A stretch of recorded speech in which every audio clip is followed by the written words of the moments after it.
Jake, I'm following your footsteps. Did you know it? You're performing in Virginia Beach this weekend. Yes. Congratulations to me.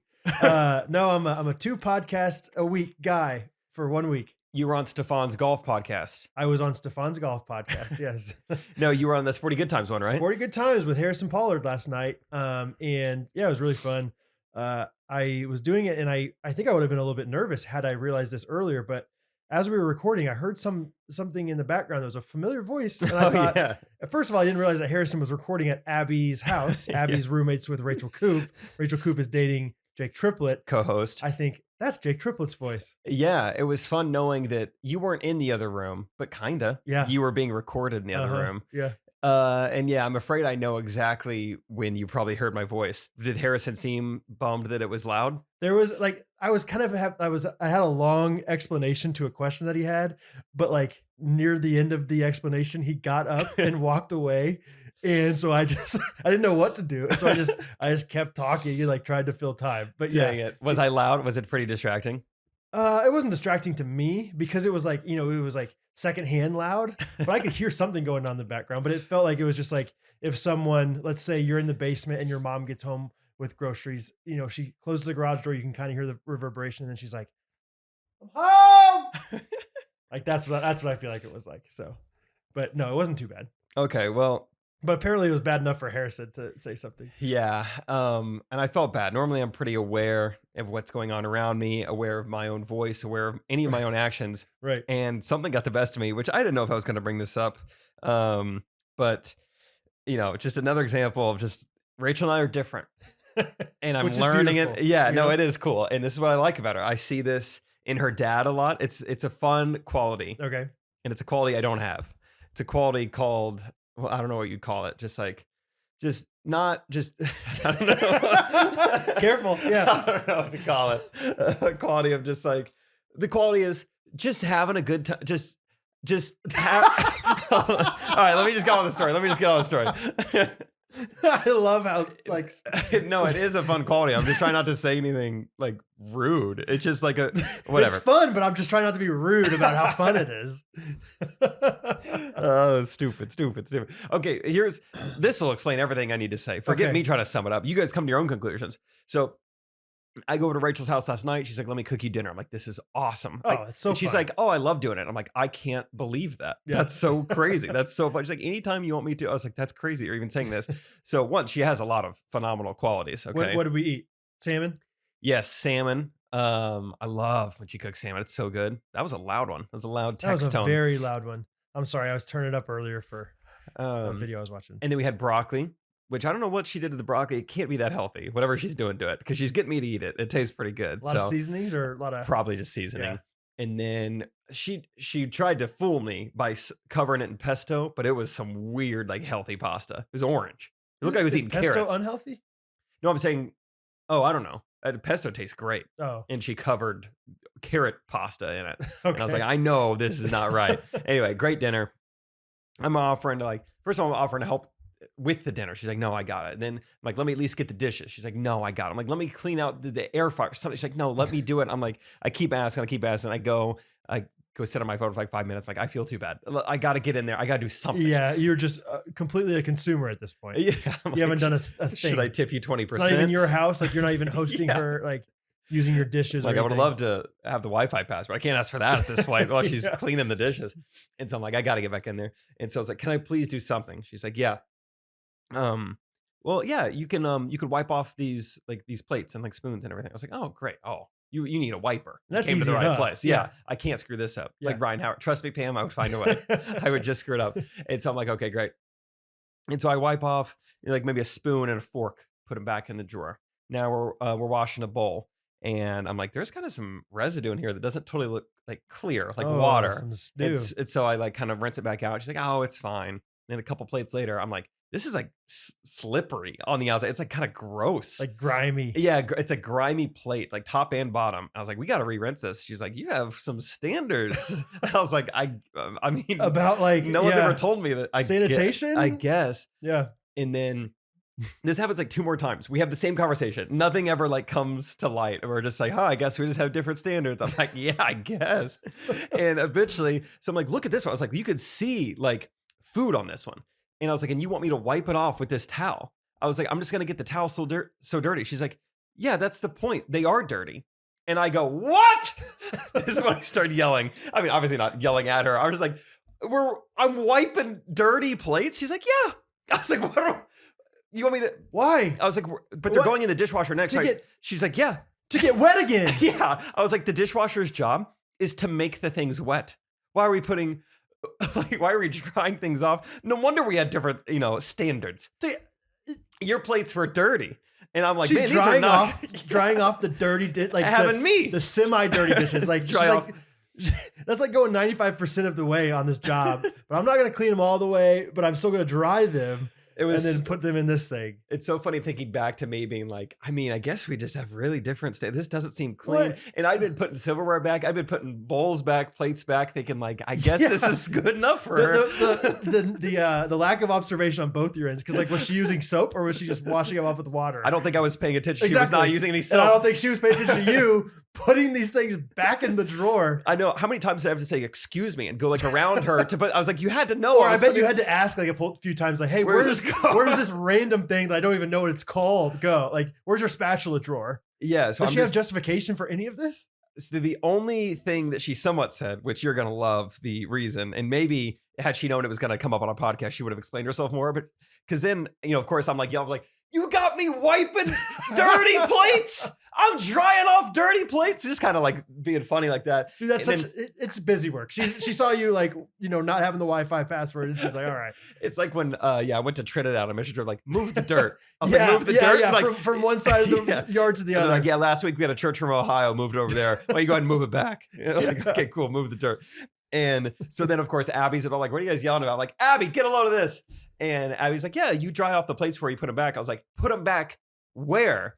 And I was like, the dishwasher. Why are you drying them off? I was like, thank you. Anyway, Rachel goes, I don't know why.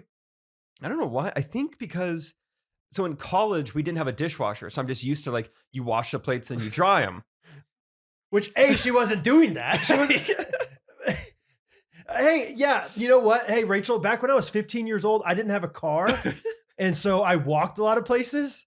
And so now, I don't know, I just like one time I walked like 15 miles on accident to Trace to do Gene Shorts comedy because I like forgot. Like back when I was 15, I didn't have a car. So that's what I did. I walked to my friend's house. Whoops. Oh, what a biff. I think this tight beat means that it's going down with some random thoughts and white meat too. Midwest best friends eating fast food on repeat. So come along, let's have some fun and go ahead, get on your feet, cause it's the Ghostrunners podcast. Every Monday morning we're taking back Ghostrunners podcast. Ghostrunners podcast. Oh, that's good. Yeah, I mean, it's just funny stuff like that. Pretty often. I mean, it's never like that extreme, but like, even like during that dinner, she was eating and around like her middle finger and index finger that's holding the fork. She has like a ponytail holder just around these two fingers eating. And I'm like, why do you have a ponytail holder around like those two fingers? She's like, oh, didn't know it was there. I'm like, really? That's that. Oh man. Okay. So first of all, Catherine does not do that. So what would you call that quality? It's hard to define. I think carefree. Carefree. Lackadaisical. Steve Coop, you're carefree. Yeah. You're fun. Huh. Now that you mention it, but yeah, my hair did get like halfway shaven off last night. I don't know what happened. Like, I don't know. Just like, now that, just not noticing things. Mm-hmm. There was like for a while, like in our like first year of marriage, Catherine was like, I'm just a really observational person or observant person. And I just disagreed with that so much. I was like, I'm the observant one. I notice everything. Mm-hmm. Like I notice all the details. And she's like, I'm an observant person too. And so bring it on. Oh, it was bad. It was like one of those like first year of marriage, like don't just let it go, Brad. But like, it was like a competition to me of like, every time she didn't know something, I'd be like, well, I thought you said you were an observant person. So why don't you know this? Like over and over and over again. I was just like, just trying to eat at her, like maybe it works in Rachel and I's favor that like we're clearly like opposite here. So it's just like, I mean, I'll be the guy that notices things and you don't have to be. There's no competition. And she here. realizes like, oh, I appreciate you noticing those things for me. So yeah, totally. So yeah, it's fun. Also, we just got a text from Peter. Yes, I was just about to read that. Can we let me just say I haven't even read it yet, but he has 5 points. Okay. Also, Peter listens to our podcast. Fun.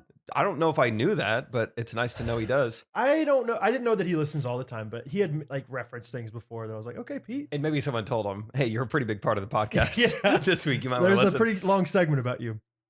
All right, Peter's 5 points. Number 1, I swear my computer was on 87% when I left the house before Summer Moon. He's worked for 9 minutes and left. Which may be, guys. Here's a fun fact about computer batteries. I'm very happy to be refuted if this is not true, but I've heard this is true. So, computer batteries like can be plugged in like to the charger as long as you want, and it doesn't hurt the battery life of them. Fun fact. Compared to like a lithium battery? Compared to a cell phone where like once it's charged, let it go all the way down before charging it again is like the ideal situation. Okay. Fun fact. Okay. I don't know, but go on. I think a genius told me that one time. Like any of them? No, just an astrophysicist one time was like, "Hey, FYI." Neil deGrasse Tyson. He tweeted that out. Number 2, I no doubt still use Sophie's high school computer from 2012. It is a brick. Yes. Does it sound like it's going to explode most days? Also, yes. Wow. Yeah, that thing was thick.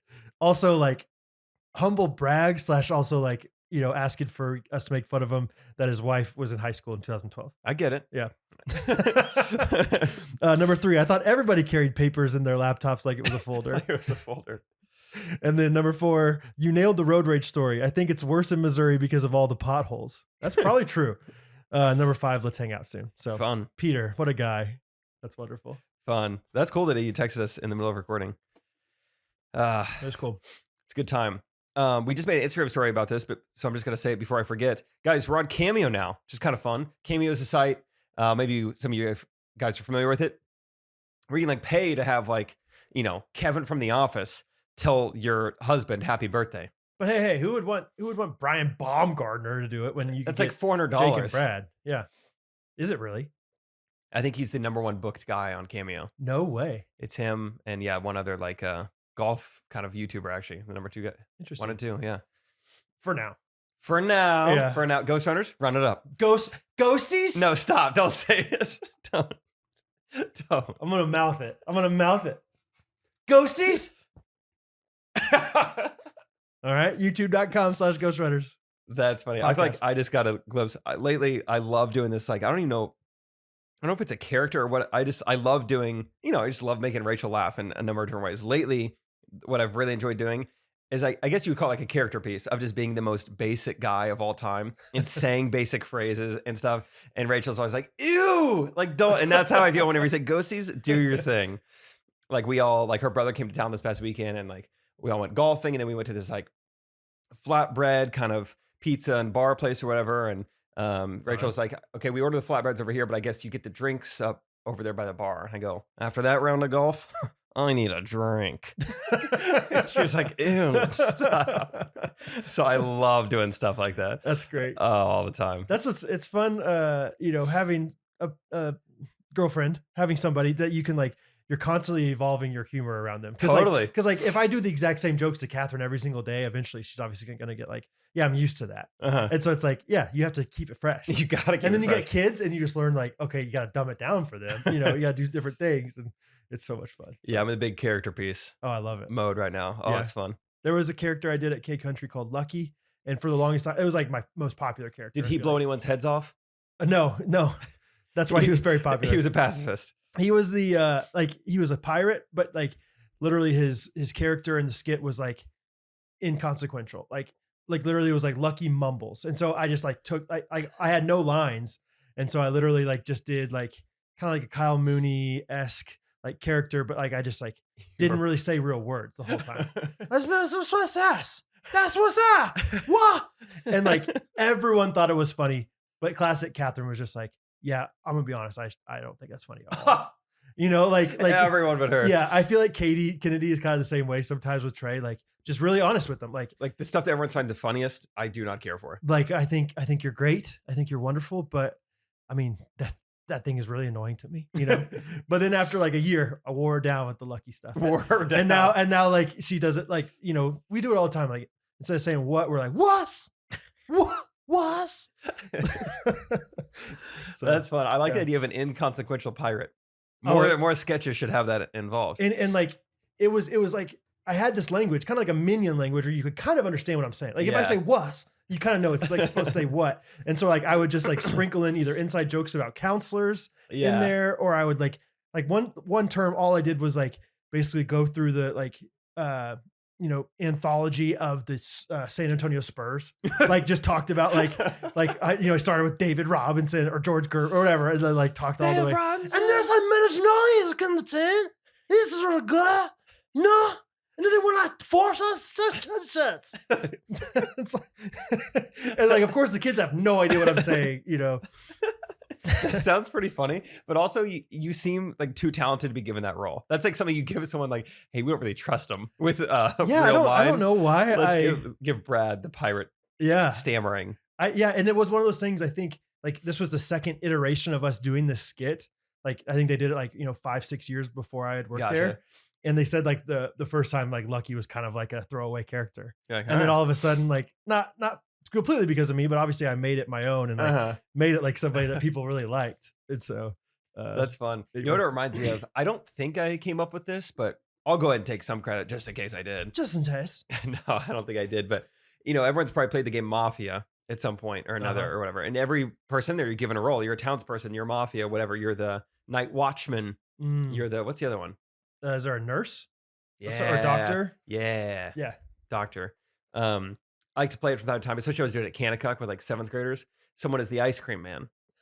And the ice cream man plays no part in the game. It doesn't affect good or bad, but just like, all right, townspeople wake up and it's like, all right, so-and-so died last night, but Benjamin got ice cream. And it's like, oh, like every night when you go to bed, the ice cream man just gets to choose who gets ice cream. It's just kind of fun. It's like you died, but you were the one who got ice cream. I like that. Like the lights are off, like, but one person just really under there. It's like kind of a creepy vibe, but one person's just like, like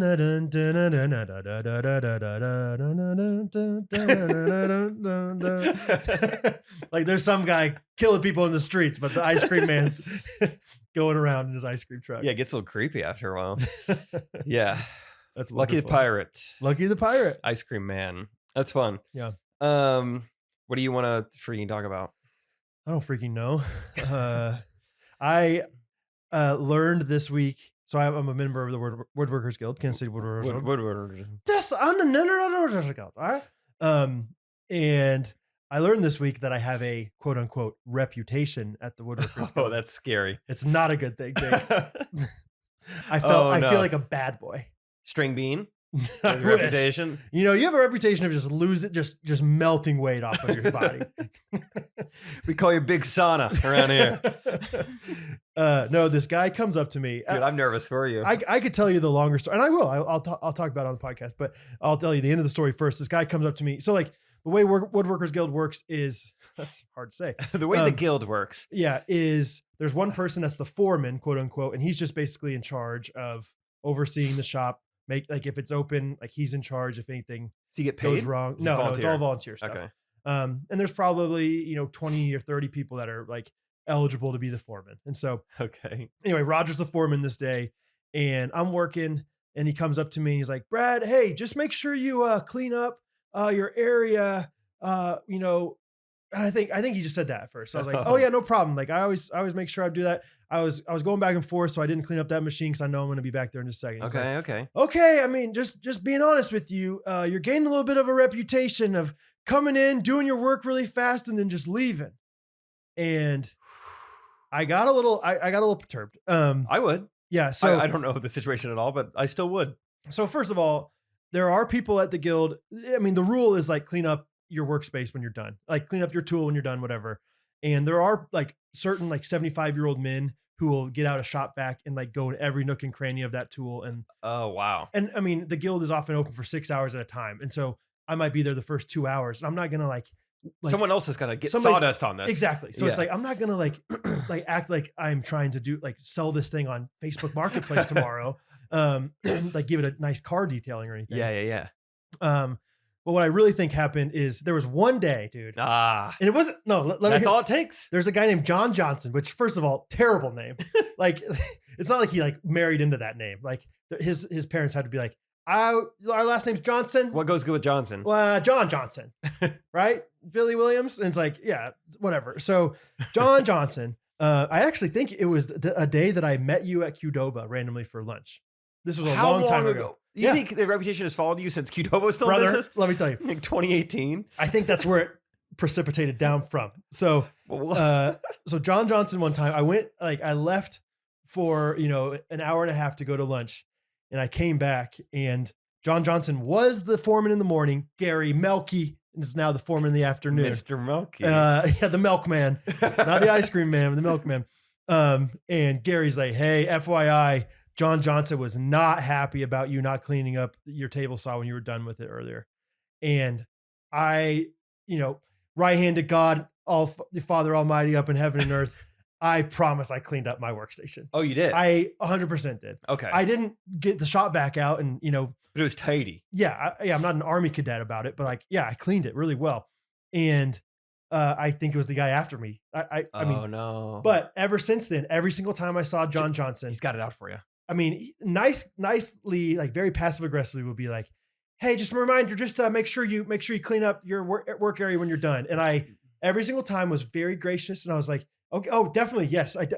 Maybe I should say every time, but one, finally, eventually I was like, hey, I do that every time. Yeah, I know. Thank you. I will. And then I would clean it and he would come up to me while I'm cleaning and be like, hey, Brad, thank you so much for cleaning up. He's treating you like you're 8, like trying to reaffirm your good actions. And I understand like a little bit of where he's coming from, but I wanted so badly to be like, that wasn't me the first time. Like, I promise I always clean up after and myself. Just like be an adult about it. Just have a conversation. Yeah. He's like, definitely like carrying this like bitterness with him. I will say he did, I think, either email or text me one day or maybe it was that day. Like, hey, Brad, you need to like be better at, whatever. I think I don't know if I responded, whatever. Anyway. So I think that's kind of carried with me. Okay. And then I definitely do have I get in there to do work. Like, I'm not, some guys are in there to socialize. Yeah. And I get in there, I work, and I do hustle around. I like, me, I like being efficient. Yeah. I'm here to do this. I'm going to do it and I'm going to leave. And so that's fair that I like, don't visit with people, but I don't think that's like a bad thing. Are there a bunch of old white men in there? There are. And that's what they do. They're retired men that have worked hard all their life so they can be retired. They're like, what's this guy doing? He doesn't even talk about the weather with us. He's in such a hurry. Yeah. What's the deal with that? And I say hi to every single person. I say like, hi, Ed. Hi, how you doing, Roger? Thank you, Roger. Like, I'm very cordial, but I'm also like working while I'm there. Yeah, they just don't like it. And anyway, I was already having like kind of a mediocre day. And then that like really like kind of hit me. And I had to like really check myself because I then like kind of processed it more and I was like, well, those guys have all the time in the world. Why can't they just clean up a little bit better than me on my stuff? And I was like, okay, that sounds like a bad attitude. So maybe I do need to clean up a little bit better. But anyway, all I have to say, resident bad boy, Big Daddy, Big Bad Daddy. Hey, every guild's got one. Yeah. So I'm wearing a leather jacket in there every time I'm in there now. No. Yeah, loaded up an entire dining room table on my Harley. Right. It was worth it though. It was worth it. Anyway,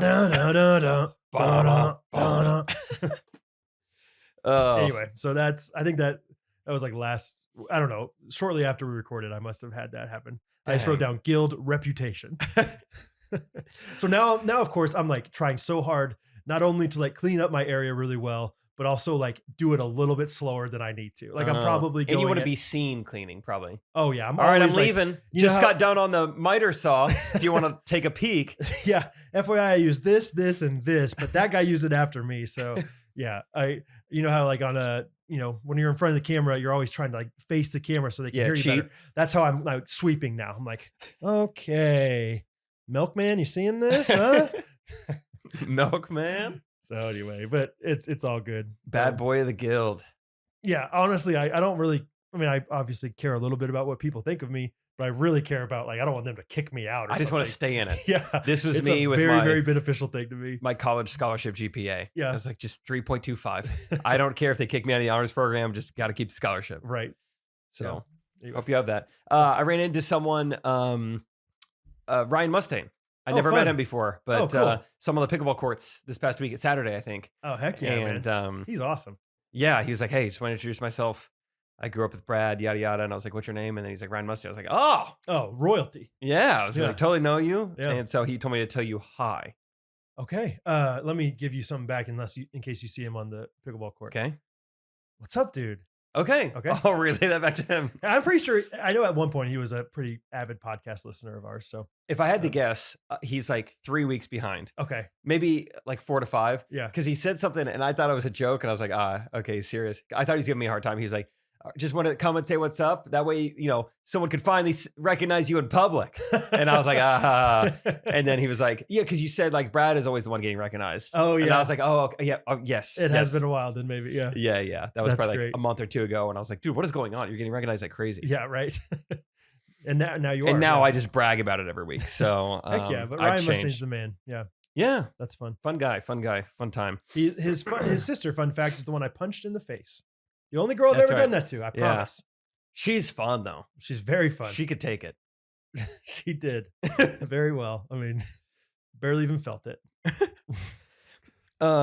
Here's one voice memo. It's kind of in the same vein as, public, happenings. Let's do a little voice memo in the middle kind of thing. Is that what we're doing? You could tell. It's a voice memo, but it's from an iMessage with Rachel Coop. But Brad, you are not going to hear Rachel Coop's voice. No. This is one of the kids that she's nannying right now, a 9-year-old named Emmy. Oh, fun. Emmy's awesome. Emmy's awesome. Actually, a quick little sidebar about Emmy. I went to like meet some of the kids she was nannying, and like we all met up at Chick-fil-A last week. There's 3 of them, right? Yeah, good memory. Emmy, Grammy, and Oscar. That was funny. Thanks.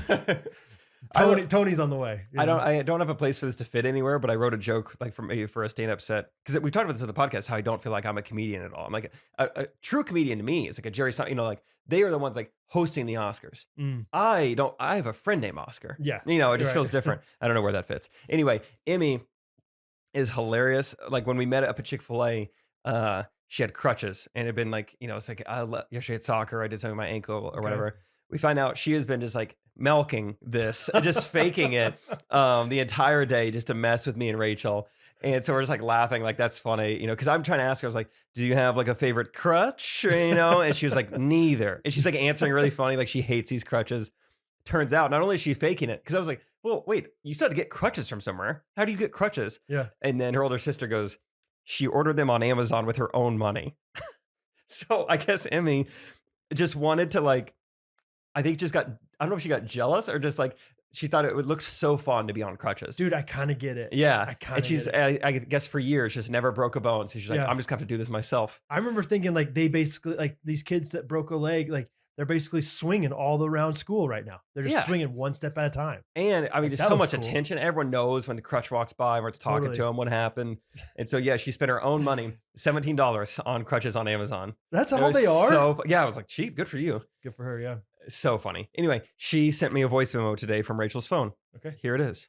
Okay, Jake, it's Emmy and Ford, and we're at this coffee shop called Monarch, and there was this guy, and we looked at his computer, and he was watching a Gene Shorts comedy video, and it was like Brad versus you, and it was really funny, so, yeah. It was really funny. That's amazing. Yeah, it was so cute. It's so fun. Yeah, I got that today because I was like, oh, Rachel sent me a little midday voice memo. What's this? And then he's like, hi. So, but yeah, that's pretty cool. I've never even seen that, but they were just at a coffee shop today. Like literally watching someone consume our video in person. Yeah, that's pretty fun. I wonder if it was the latest one, the 90s one, or I wonder. Brad versus Jake. Brad versus Jake, the fight. Yeah. Fight night. That's amazing. That's so cute and fun. Yeah. Also, Rachel taking her little 9-year-old kid to Monarch. I don't know. You don't approve? It's fine. I mean, it's in the city, man. That's kind of where this family lives. Oh, they do? Okay. Yeah. They live in like Midtown. Oh, for whatever reason, I was thinking they were right by Summer Moon or something. I don't know why. We're taking she's cool. 20-minute drive into the city. I want to show you how the other half lives. Yeah. Listen to me. Back when I was your age, I didn't have a car, so I forgot how to drive one. Or not how to drive one, but just that I could drive one. So we're walking to the Truce bus stop. And we're using a map because back when I was 3, I didn't have a phone yet. Something Rachel and I did this week. We just got done. Maybe, I don't know what we had done. Doesn't matter. But we were like, we're really hungry. Let's go get something good. What sounds good? I was like, Italian sounds good. Rachel, of course, is like, I don't care. It's like, great. I'm looking up like Italian restaurants nearby. Where were you? Metcalf, 95th area. Cinzetti's.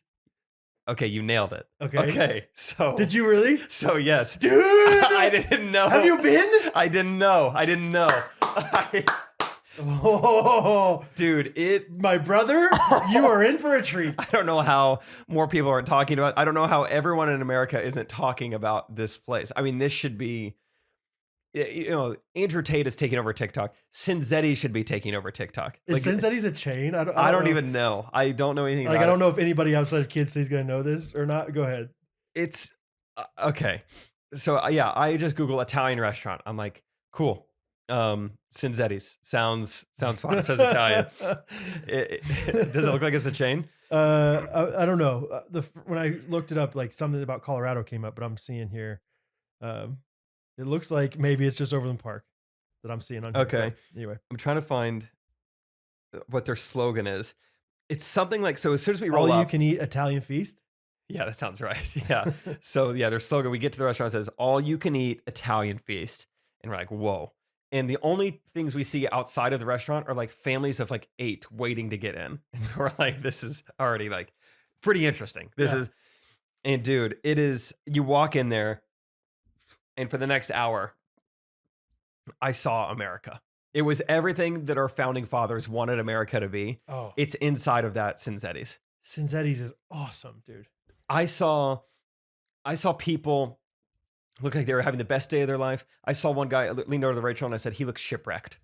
He was wearing a white tank top and looked wet and just had all the life sucked out of his eyes. Like he had a long blue collar day. And this is his one meal for the day is Cinzetti's. He was just walking around. He looked shipwrecked. Because like Cinzetti's, can I explain it? Or is there any like... Yeah, you go and explain it. I'll tell you more about what I saw in there. Essentially, in my opinion, I mean, I haven't been there since high school, but which is crazy because it's one of those things. It's like, why haven't we been there? You gotta take the whole family. It is essentially like I just looked it up. It's $20 adult buffet, so it's like a higher end all you can eat like Italian buffet, but still not like insane. It's not like a Vegas buffet or anything like that. But it's like, I mean, like obviously there's pizza, but there's so many like pasta. I remember they had all the icy machines and like soda and all this different stuff. I mean, it's wonderful. And it's like good. I think, was it good?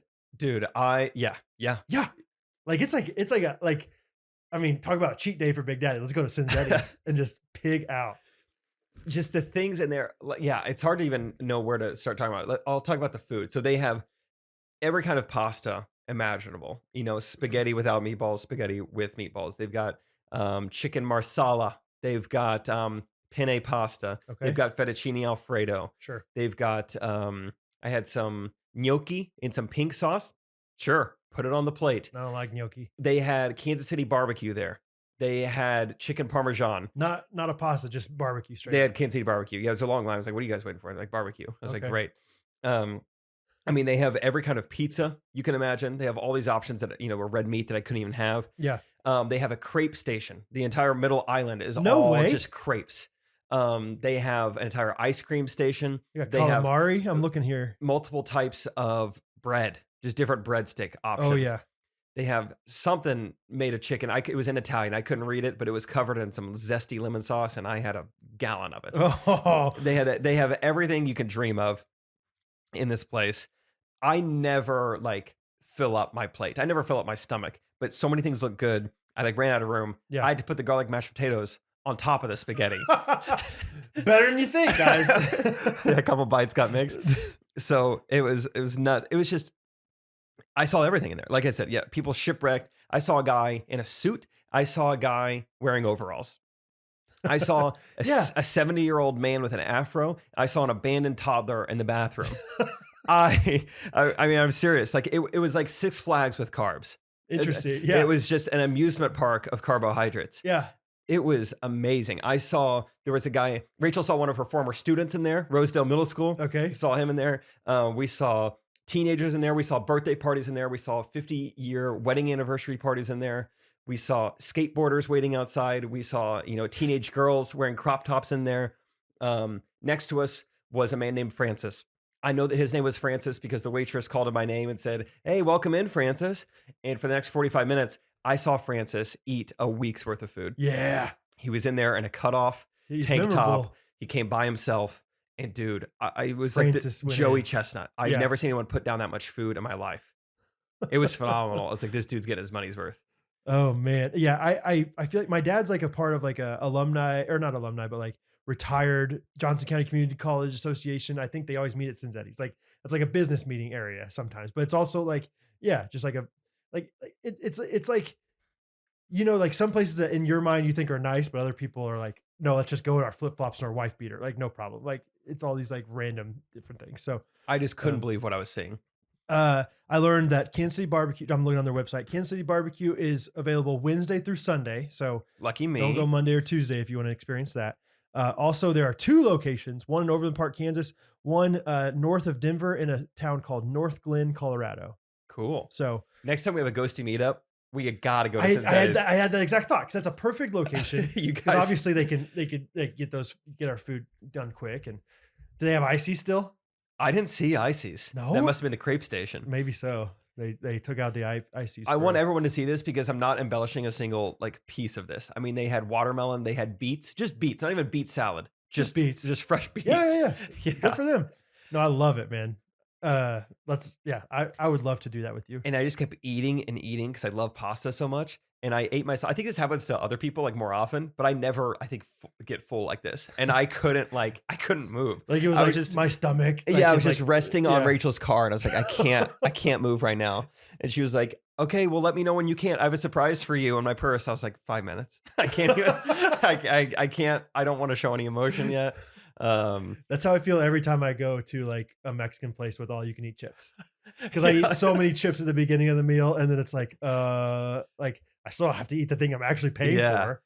Even if I only eat half of it, I'm so full. I just am not used to consuming that much food. And it was primarily all carbs. But yeah, dude, my stomach was just expanding and expanding, and I felt so sick. But wow. It was a fun experience. I had to talk about it. Cinzetti's. I mean, maybe for your birthday. Your birthday's coming up. You want to like go back to back? Should we go back? Yeah. I got to play it safer this time. Yeah, that is fun. Here's what I was thinking about doing. I feel like I'm always the one like trying to like plan something for my own birthday. So I'm like, I don't know if I need to do this. Yeah. But I just think it sounds so fun just to play a bunch of sports. Yeah. And we don't have to celebrate me or anything. Just like, hey, who's in town? Let's play sports. Listen, this is your birthday, so we're doing whatever you want. No. But no. I want to say we should do sports all day. Get a healthy appetite. That $20 would definitely suffice. And then Cinzetti's at night. Go to Cinzetti's at night. That's so fun. What do you think of that? That's so fun. Let's see when they are open. Birthday's on a Saturday this year. I mean, the barbecue's available then. And the barbecue will be there. They're open until 9 p.m. on Saturday. We can make that work. Yeah. So that's fun. Rachel might also have plans for you beyond Cinzetti's, but I don't know. Yeah. I don't know. But yeah, it was just awesome. I just couldn't believe like, I'm so glad Rachel was there just to enjoy everything that I saw in that place. It was just awesome. It was just awesome. Did she think it was great too? Like, yeah, we loved it. Yeah, Oh, it was man. awesome. I don't know if Catherine's even ever been to Cinzetti's. Well, bring her. Let's go. Bring her. That's awesome, dude. I feel like most like Cinzetti's back in the day, $20 for a buffet seemed extravagant. Whereas now, like a lot of places cost, I mean, like a sit down restaurant is usually going to be $15 or more. Yeah, if you get a drink, you get a soda pop. Oh, easily. Yeah, and then once you tip, then it's definitely over $20 probably. So yeah. Yeah, so Per it doesn't person. seem as, I mean, obviously I have more money than I did in high school too, but like, Yeah. it doesn't seem as ridiculous to spend $20 on a buffet that you're just eating 4 meals in one. And the at. buffet's fun. Yeah, it's like, I mean, I wouldn't normally get this, but now let's try it. Let's, categorize a fourth of my plate for it. Yeah, if you're international, like an international person and you come to America, like go to an all you can eat buffet. That's got to be your first place you go. That and like That's a what I bowling said. alley. I was like, this is a America. baseball game. Like just certain things are like just a college football tailgate. Like certain things are just so Americana. County fair. County fair is a great one. Yeah, yeah. The DMV, Mar-a-Lago. the White House. But yeah, that was fun. Fun. What'd you eat this week? Nothing between the hours of 9 and noon, probably 8 and noon. Pretty much, yeah. Yeah, I've actually had a lot of fun like meals with people lately. It's been fun. Fun meals. Got lunch with Sam Severs. Oh, okay. Children's pastor from our church. Yeah. Who I've become, close friends with, and I did eat breakfast on Saturday morning. I'll be honest, I fudged. We went down to Calvin and Molly Beck's house. Oh yeah. Shout out to them. Calvin's a big listener of the podcast, I believe. And Calvin, thanks for breaking my friend's intermittent fast. Appreciate it. It was delicious though. And yeah, just having fun. I went out on a date night with Catherine, which is kind of rare. We were going to go to Blue Sushi. 45-minute wait on a Sunday night at 7:30. I don't think that's ever happened.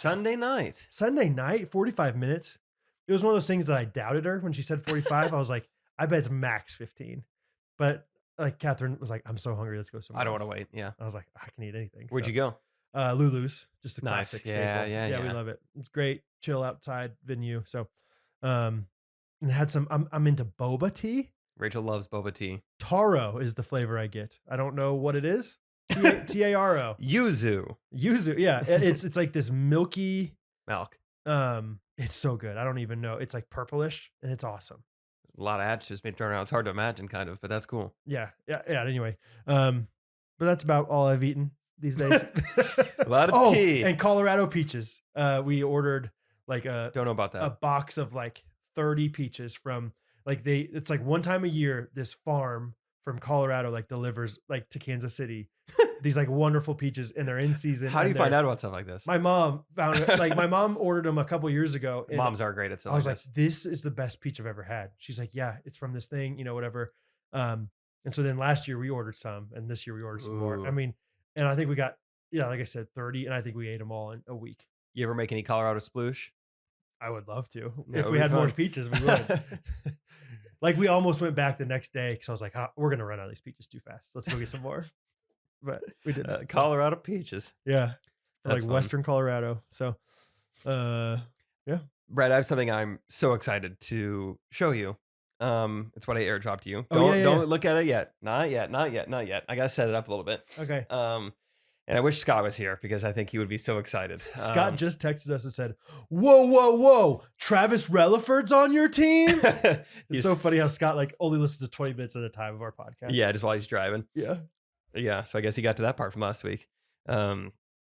Anyway, a quick follow-up on that. Will Severance texted me individually and was like, hey, sorry, I might have pushed a little hard to get to A-League. And I was like, it's all good. I was just shocked at how confident you were, to join a league made up of 100% college basketball players when we have Gunnar Duckworth as our small forward. When we would have 0 college basketball players, right? And or no, Tate, I guess. Anyway, he was just like, yeah, it's all good. He's like, what's funny is this exact same thing happened to me in college. I basically made all of my friends play A-League basketball. We didn't win any games. I was like, no, I don't. I feel even less bad. What's funny you is haven't learned your lesson. 7 years ago, I did this exact same thing, and I have 2 kids now, and I haven't matured or He even said he's like, my friends still give me a hard time about it. I was like, I mean, on one hand, I kind of respect it. Like I'm like, hey, you're reaching pushing for the stars, baby. Like on the other hand, it's like maybe you should learn from your mistakes. It sounds here. like you've been through this exact same thing. That's great, and you know the result, and you didn't learn from it. So yeah, that was kind of a funny follow up.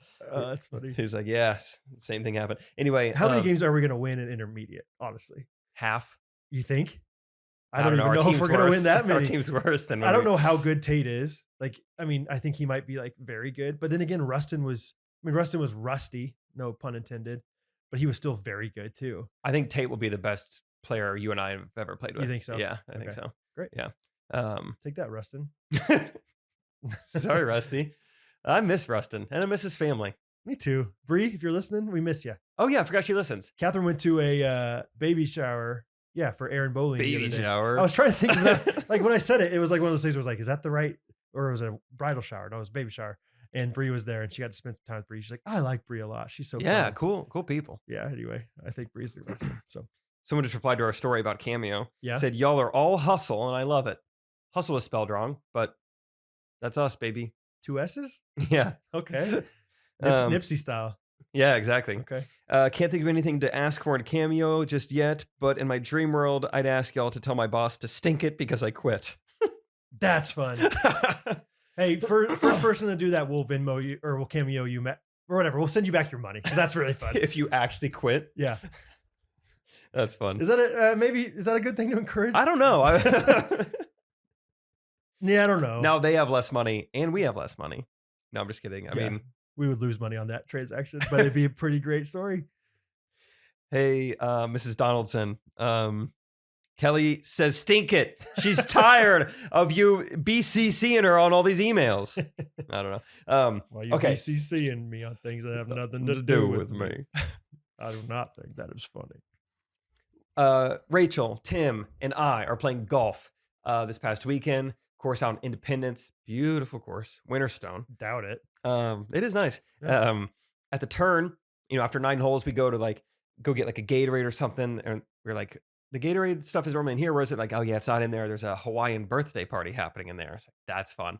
And themed or person? I think, yeah. Or both. Yeah. You can do both.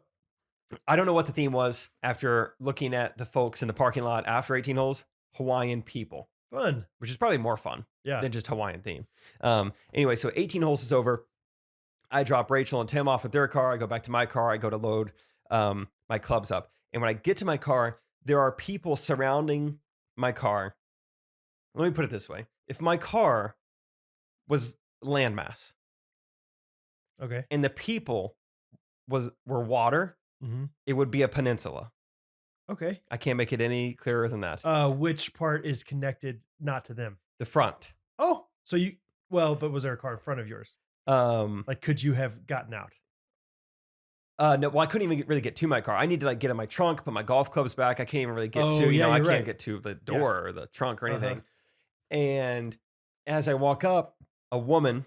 How many people, how much water's around this peninsula? 11 to 12 units. Wow. Big family. Yeah. In numbers. And maybe. Okay. No. In numbers. All right. And I've seen Hello Inada. Yeah. Troy Polamalu. I've seen Moana's uncle. And so as I get there, a woman, part of the peninsula, first says, "Oh, sorry."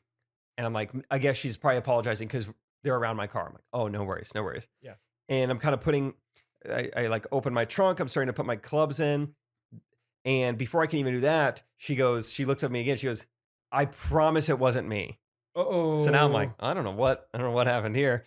And so I'm like, okay, it's all good. I can't tell what's going on.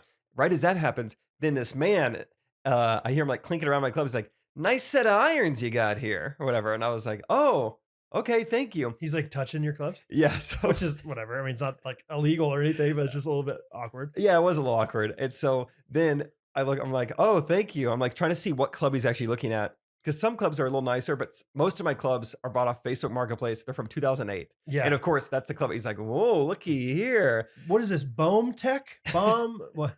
He pulls it out of the bag. Now he's got it in his hands and he starts swinging it. Around this time, Tim drives the golf cart past me and I feel like he mouths, he's like, "What's going on?" Whatever. I'm like, I don't know. So this guy's taking full swings in the parking lot with my clubs. Do you feel like this guy's ineebed? No, I think just really friendly. Okay. I think it's just his vibe. But I'm a little on edge. I'm like, am I being swindled? I feel like she was just apologizing for something, and now he's trying to get my attention over here. Yeah. I don't know what's happening. Oh yeah. And this guy's just fully swinging my club, just like, "How much do these run for?" And I'm like, "Are you trying to buy?" I'm like, "Oh, not my." They're super old, and we have this conversation about my clubs. He pulls a few more out, takes a couple cuts, and then he's like, "All right, well, have a good day." And so anyway, just kind of a weird, funny thing. And I mean, Tim and Rachel make the comment. They're like, "I feel like just weird stuff like that is always happening to you." And I'm like, people say that all the time. It's not the case. I think just when you have a podcast, you look for stuff like that. When you you try to tell jokes for you're looking for moments like that. So I'm really denying it. Yeah. And then 24 hours later, I am leaving sand volleyball. Okay. Isaac is in the car with me. And what you're about to see is some dash cam footage. And this is okay, maybe they were onto something because I don't think stuff like this happens to everyone. So there's 2 videos. Brad, I want you to click on the one that says front, I think. Okay. If you widen the file name out. Yep. And then skip ahead to probably 20 seconds or so. The first 20 seconds there's nothing in it. Okay. Justin, I'm gonna press play here. Can we dub this in later? All right, I'm gonna go to, I'm not looking at anything. 19. Here it comes. Ready. 20 seconds starting right. Ready, Justin? Now. I don't think there's going to be any audio. Okay. So you're seeing me kind of drive it's GeoGuessr video. Yeah, I'm thinking North America. All right, so we're crossing some railroad tracks now. Mm-hmm. You see there's a girl on a bike. Yes. I kind of joked to Isaac. Nice night for a bike ride. Nice night. Yeah. It's 10:30 at night. Missourian. Was that now Rachel? A car is stopped. No, there's a car is stopped on the right. All right, Brad, now pause it. Oh gosh, I pressed the space bar. Dang it. My bad. All right, go to like 45 seconds and pause it. 45 seconds. 41, 42, 43. Pause. Okay. Do you see anything?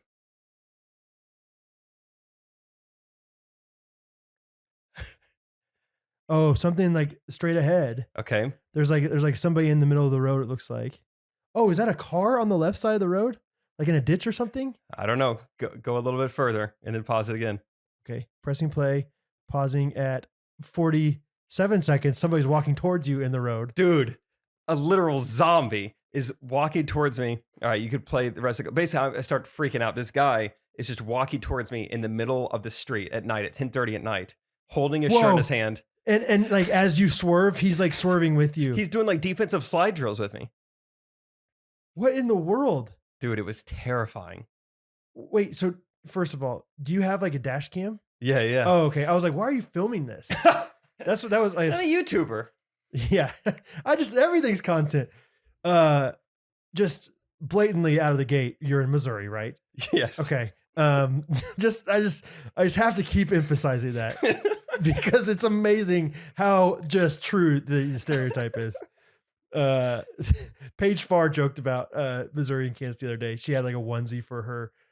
She's had a baby this past week, and before it was born, she had a Missouri onesie. I was like, poor kid, or something like that. She's like, I'm sure you can find the Kansas version of this at Walmart. And I was like, that's a good comeback. But anyway, what in the world?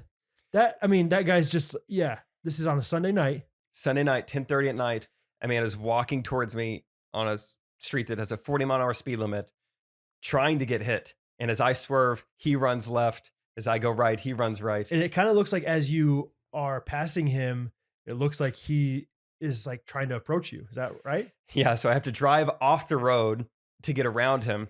And when I do, he like takes a swipe at my car, which I don't know what he's going to do to punch a car. Like that probably wouldn't have felt good. It would have been like, yeah, you think the Hawaiians can do some damage. Watch this.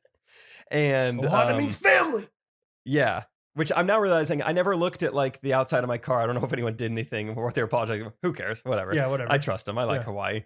And It'll so buff out, you know. As he like takes a swipe at my car, we make some good eye contact in the driver's side window. And he says something along the lines of like, hit me with some expletives in there. You won't hit me or something like that. And dude, it was so terrifying. I mean, and kind of sad too, honestly. I mean, this guy's clearly like drugged out of his mind. He's just walking down a street trying to get hit. Dude, okay. Sorry, I'm interrupting. Okay, and now there's one other video you could play. The one from like, this is kind of like looking backwards now. Okay. So if you want to like fast forward kind of towards the end of that video, you can see him barely get hit. And then you see him barely get hit by you? Or like, sorry, almost, like I should have said almost get hit by me. And then really almost get hit by the car behind me. Dude, okay, let's see. Okay, you're passing Martin City. Okay. Okay, I'm at 35 seconds here, Justin. Going over the tracks. Nothing happens to like 54. Okay. All right. Well, I'm just letting it ride.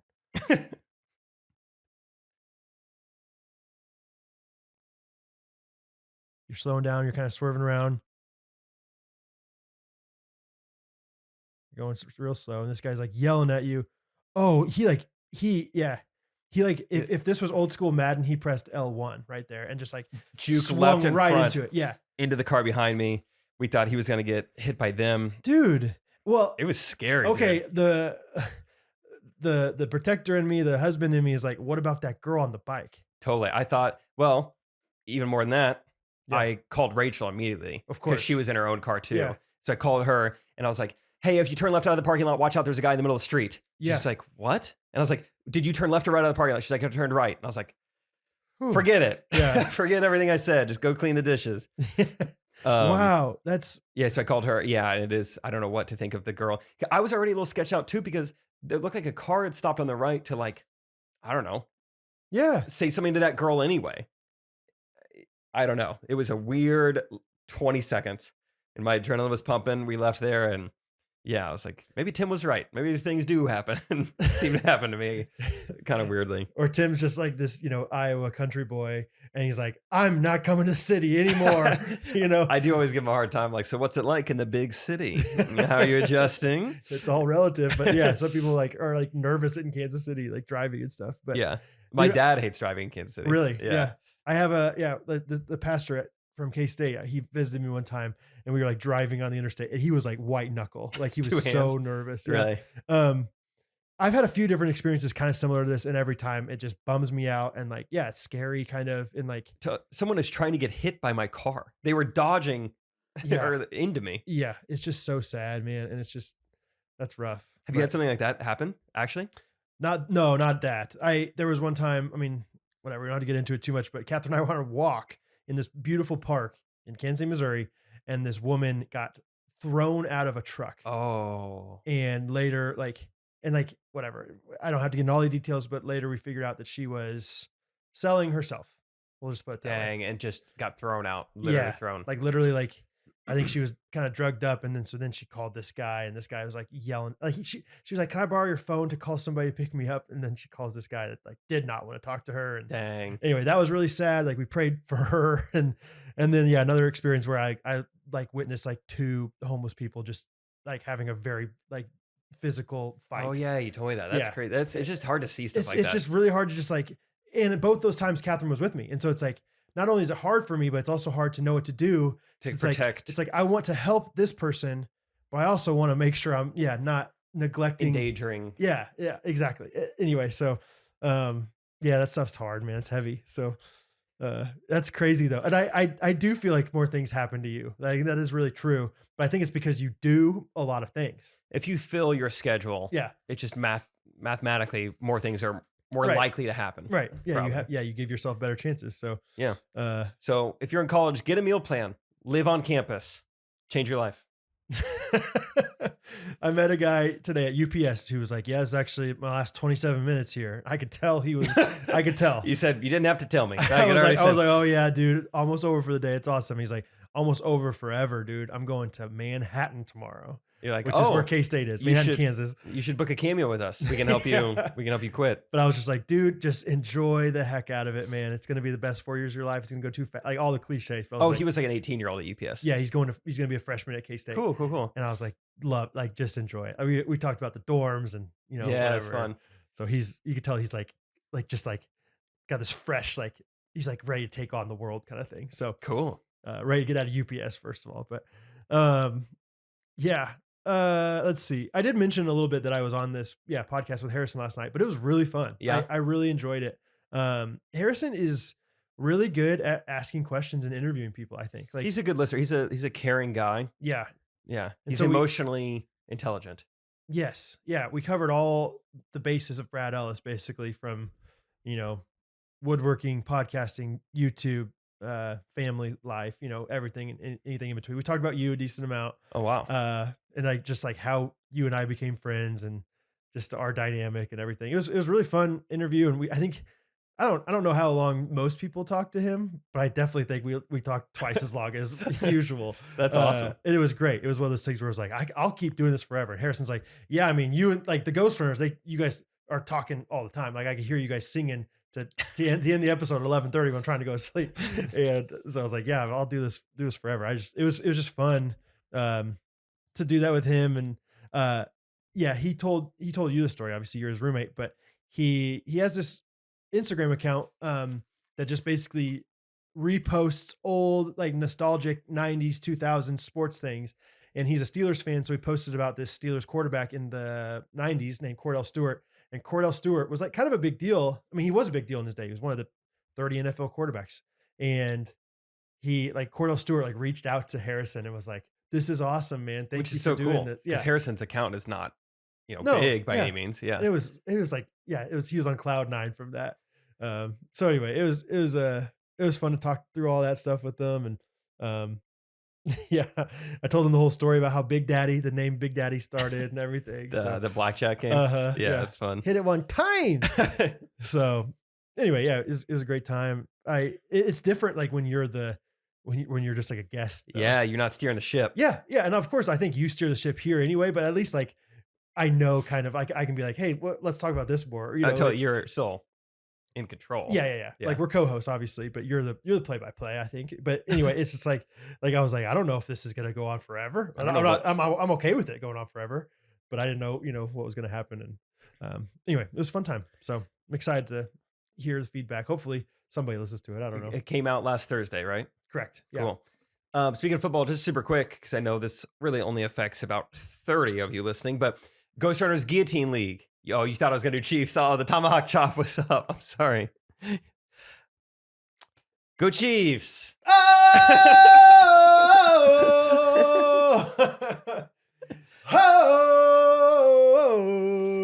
I was just going to talk about the little Ghostrunners Fantasy Football League. Oh!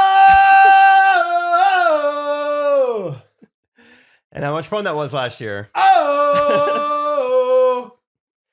I think this season what I'll do is, instead of just one league, can you please finish it? I can't talk. I know. I've been there, dude. Can you please? Oh, good. Don't take that breath in. Stop. Yeah, last year it was so fun. I think everyone involved had a great time, unless you got knocked out week 1, then maybe it wasn't that fun. But yeah, I think I want to do 2 leagues this year. That way more people could play. Okay. And then the week 18, the 2 league winners will play each other. Be kind of fun. Oh yeah, that's fun. I like that.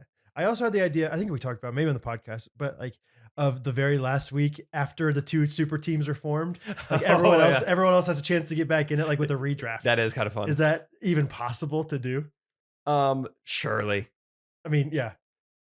Somebody figure it out. Yeah, if we took it to like a different like app or different league, it's kind of like almost pretend like we're starting over. Yeah, like or do a mock draft, do like a DraftKings kind of thing. Yeah.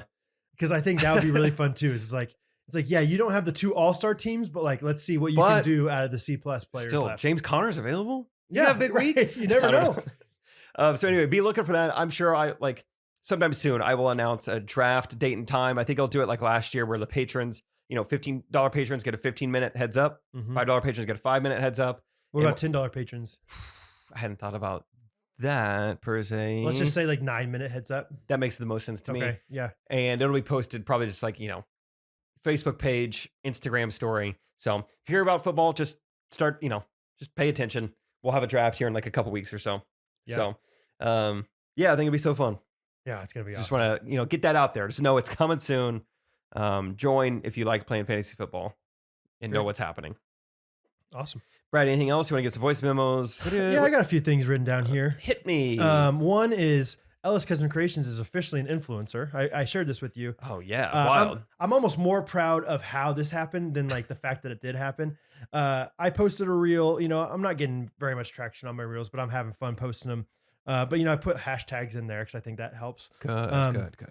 And almost immediately somebody like responded and was like, "Hey, I'm a salesperson for this company called Tiger Stop, and we sell these like whatever industrial machines, and I thought maybe you'd be perfect to buy one of our things. Would you be interested in learning more?" And almost immediately I responded and I just said, I'm not interested in buying one, but I do have a YouTube channel that has 130,000 subscribers on their way to 10 million. Let me put it this way. Would you be interested in paying me to promote your product? Reverse Uno card. Yeah. And just, of course, thinking like, there's no way, because like everything that I could tell about this company, it was like for like, huge assembly line, kind of like cabinet shops and like big woodworking. Massive. Companies. Right. Yeah. And so I was like, they're not really going to go for anything. They're not going to be able to send me a $40,000 machine or anything like that. Yeah, I see. And she's like, well, send me over an email. So I literally like more or less copy and pasted the email I sent to Dave Ramsey's people and sent it over to her. And she's like, this actually looks great. I'll get in contact, with our person. Long story short, this person contacted me. We had a conference call and she is going to send me out this product. I mean, the product that she's sending me out is like for a smaller business, like smaller garage kind of shop, but it's still like a $4,500 product that I get for free. Just for free? Yeah. It's called Saw Gear. Check it out. If you Saw Gear. Also, I did that reel, like got like 2,000 views on it, so really nailed it. Sawdust.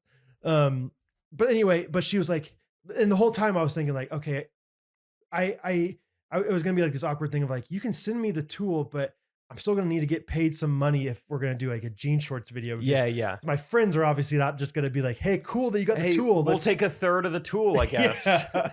Or maybe just pay us back for like 1,500 of that. Like, yeah. And so she was like, oh, no, this will just be with Ellis Custom Creations. Like you can, like, you just have to post a few things on your Instagram story if you like it. And then if you really like it, then we'll just do some more videos with jean shorts and we'll pay you more for that. And I was like, this is the greatest thing I've ever had. Like, this is the greatest like finesse, like I have a 5,000, follower Instagram account. I'm not a big deal at all in the woodworking community. Especially with that company. It sounds like they're not even like the right fit for you, really. No. Like, yeah. If anything, they would work with like Bobcat or something, that's something that's like, I don't know, a big company doing heavy machinery. And I don't really understand why people like that are marketing that way because not very many people, even like true like woodworkers like me are like this product is really, really cool. It like makes it so you can like enter in like 12, let's say you're trying to make a 12-inch cut. You enter on this computer 12 inches and it like slides this thing to where if you put your wood right up to this slide, it'll make it exactly 12 inches. And so it's like a cool thing, but you could also do that with a tape measure for free. Like it's like not $4,500 probably worth of a product for most people. And so, I don't know how their ROI is going to be on this, but I'm excited about it. Wow. So that is exciting. Yeah. That's really fun. And that just reminded me, you would have loved this. About almost as soon as we launched Mood Swings this past week, it's crazy, the golf community, we've launched things, Jean Shorts, Girls Channel, whatever. Mm-hmm. And it's never been like this. So many people reached out to us on Instagram. It's like, hey, so excited you guys are getting into golf. I'd love to send you some stuff. Oh, really? And dude, I ate it up. Oh, yeah. I went full Brad Ellis. Imagine, dude. I full on Brad. Oh, yeah. Just like, yeah, that sounds great. And I was very clear with them. I was like, basically like, we are not giving you a shout out. Yeah. But we will wear the clothes in the videos. Wear some stuff. And they were just like, yeah, great. So, I mean, hat from one company, polos from one company, hoodies from one company, joggers from one company. Sure.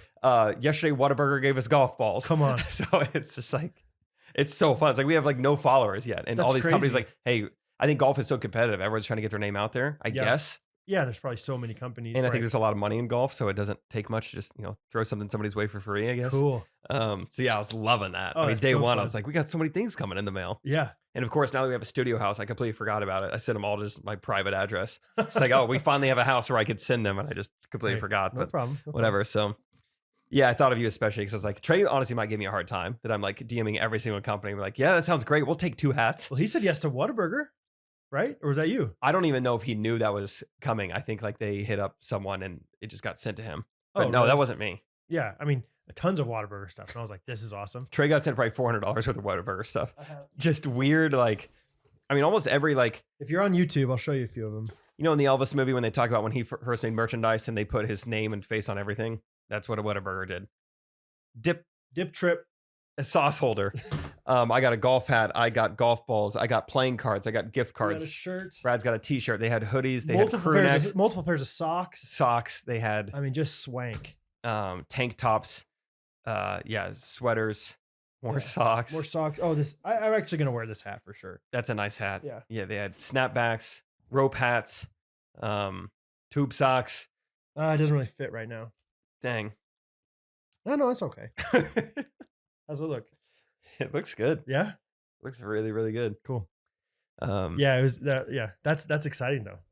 I like, and Trey has like kind of pushed us to like contact more companies, and I just, A, I haven't had the time, and B, I don't know who to contact. But after like one win, I'm like, okay, maybe it's kind of fun. Maybe this is more possible than I thought to do this if I really try to pursue it a little more. We have tried to reach out to Dave Ramsey's company, Ramsey Solutions. Brad and I are attacking it from 2 different angles. Yeah, we are. It's kind of like a competition at this point. Like, see which one of us could get it, and neither of us have won. So that's kind of how we got on Ellen, though. I feel like we were doing a lot of different approaches. It was like we did the social media route, but also we knew someone, but also someone else knew someone and working on our behalf. He's like, surely word's getting around in the office. Yeah, eventually if it's like, oh, multiple people are talking about this. Maybe these guys are kind of a big deal. Exactly. I think you got to come at it from 2 angles. Yeah. Yeah, it's fun. I was listening to a podcast all day today. It's and they're interviewing Mr. Beast's manager. He's been his manager for like 4 years now. Mm-hmm. And it's all about the business side of like the creator economy. And it had me pretty fired up of like, why aren't we doing so many more brand deals? Why aren't brands coming to us? This is such a good, tool for them. And just so much more we could be doing. So yeah, it's one of those things where like, I struggle with it because I'm like, if I spent more time on this, I think, yeah, obviously we could do better. But it's like, I don't know if I should do that right It's now. also like, I like my family. I like my family. I like my other jobs. They like it when I'm around. Right.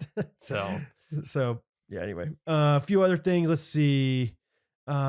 We filmed some office videos today on site for Jean Shorts. Yeah. Got a little, went to a little workspace, co-working space. Brad got soaking wet in the day, which is fun. Brad played the role of a character who tried to work out during lunch and just got way too sweaty Yeah. and had to shower. It was still wet. Yeah, that was fun because there's like a receptionist in the hallway. Nancy.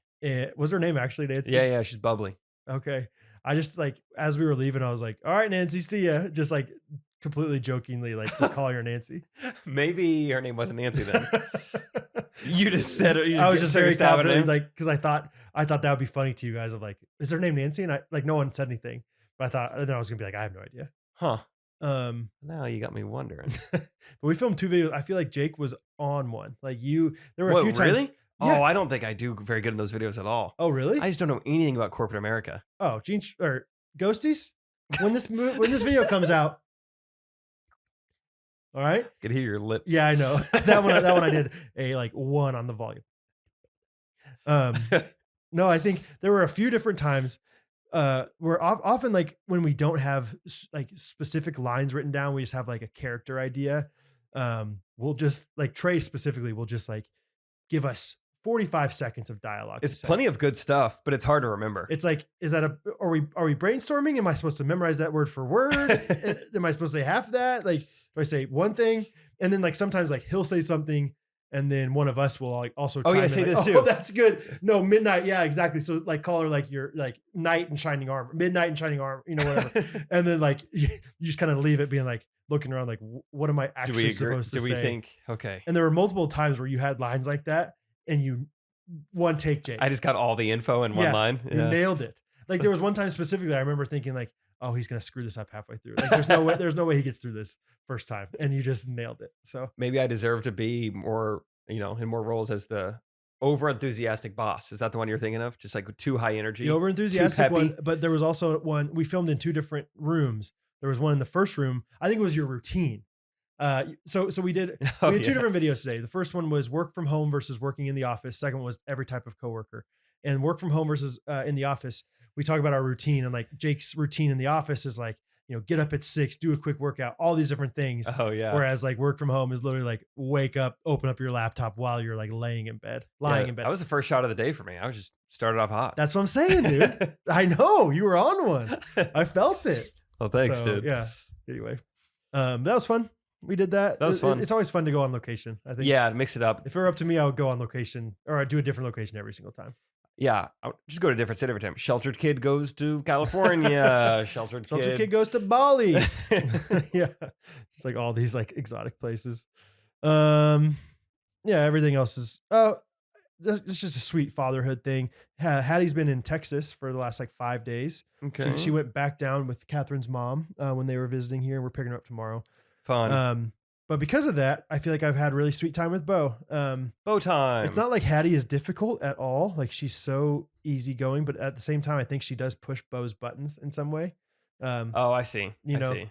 So like, it's having Bo not being button pushed. Yeah. Like she's never like, I don't think she ever intentionally pushes his buttons, but I think, she brings out something in him that, he just didn't. He was a little bit sweeter this week. He was a little more like quick to obey and just like more affectionate. And it was just, we had some good times, and he's just such a boy, man. It's so fun. Like before dinner tonight, he was really wanting to be held by Catherine, just loves his mom, obviously, but Catherine was cooking. So she's like, Brad, can you just take Rosie and Bo and just like distract them, basically, which is like one of my favorite things. Oh, I can distract. Is what it's like, I have free reign to do whatever I want. I'm creative. And so we just went into my room, and we got on the bed, and he just like, we wrestled.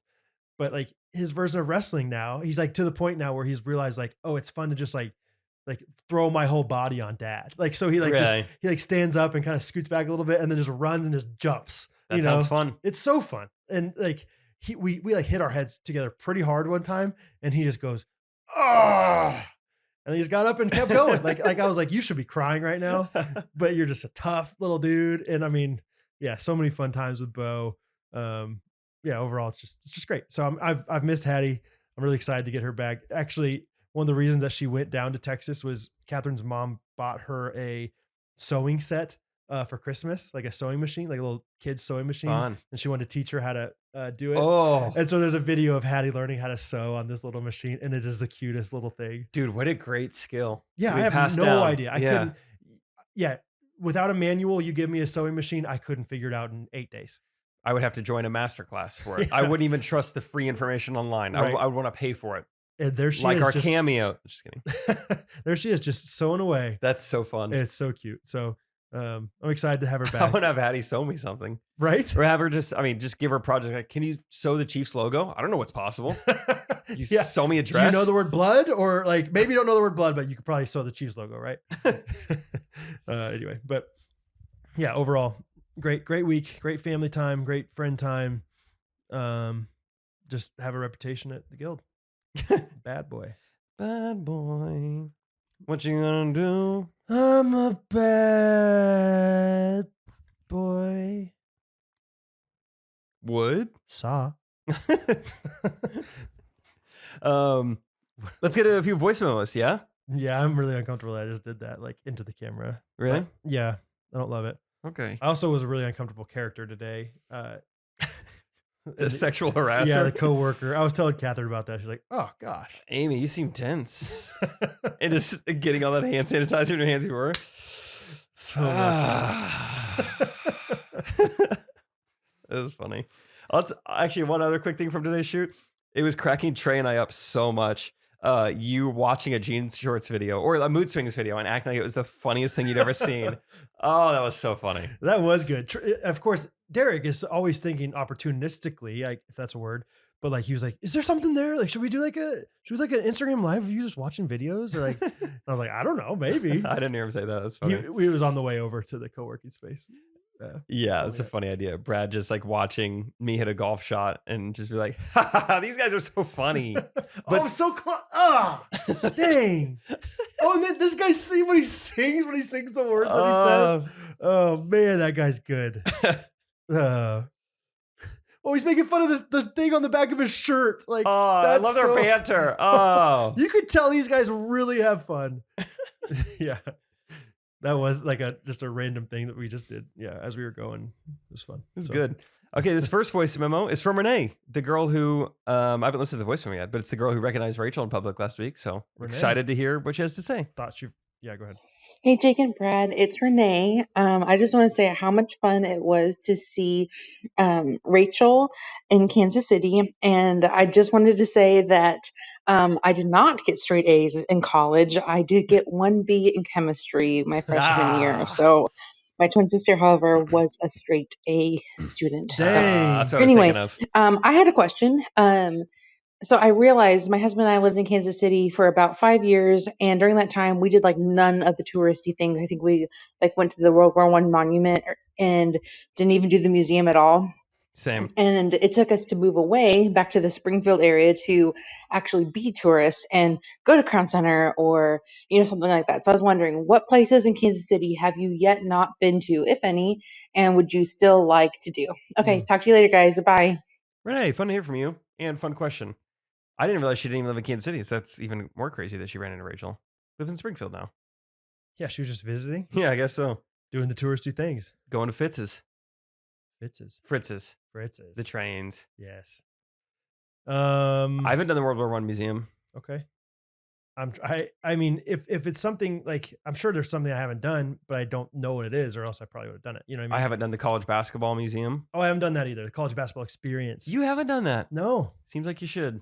Wait. Or it seems like you I should. have. I Oh, have. Okay. It's actually really fun. It's more of like it's like a date thing, like a date night. Really? It's like more interactive. Like there's like you can like literally play basketball. Like there's like a full court. Oh, cool. And like pop a shot kind of stuff. And like it's college basketball experience. I think there is like a part of it. It's like the Hall of Fame, but like for the most part, it's like more. I went with like 2K Life kids back in the day. Cool. Yeah. I still have yet to run someone over after a volleyball game. I know you're supposed to, and I just haven't got around to it. It's a tradition in Kansas City, Missouri to commit a crime, and I I almost got in trouble for tax evasion on accident. But besides that, I'm pretty scot-free. Commit a crime in Missouri. That's the funny thing is like Kansas City does not like, it's not a tourist destination really. I mean, there's more common things to do, but I don't know if it's like a tourist thing. Every city will Like have there's their a things. zoo, but I don't think it's like we got to go to Kansas City to get to the zoo. I don't think it's our thing. You've been to the zoo? No. You've been to the aquarium? Didn't know we had one. These are all, yeah, it's like what do they call it? Something life. Sea It's life. just Lake Quivira. Yeah. Just go down there with goggles. Yeah. Fish hatchery. Legoland, haven't been there. No. Science City. It would be. It's all these things that's like, if you didn't go as a little kid, you're probably not going to go. I was going to say, it would be a red flag if I had gone to Legoland. It's like, what ages have you been in Kansas City? Yeah, it's like, yeah. 22 to 30. Unless you were with the K-Life kid, maybe. Like, yeah, you went with the elementary school kids. Crown Center. Yeah. Yeah. Crown Center at Christmas. Nah. That's a fun noise. Do that more. Crown Center at Christmas. We're talking Plaza, of course. Plaza. Here's something that's, I don't know if it's touristy, but it's very like big in Kansas City, is like going on Thanksgiving night, the Plaza like lights up. So the Plaza is like a big shopping center, restaurant area, district. And they always have like beautiful lights during the Christmas season. Hundreds of thousands of Christmas lights. And tons of people, like it's packed at the Plaza to like see the Like lighting of 10 it. p.m. Thanksgiving night or something. Yeah. And it's like, that's definitely like a tour. I don't know if it's touristy, but it's like one of those things that's like, I have no desire to do. Probably do it once and you're like, all Uh-huh. right. I've seen lights turn on before.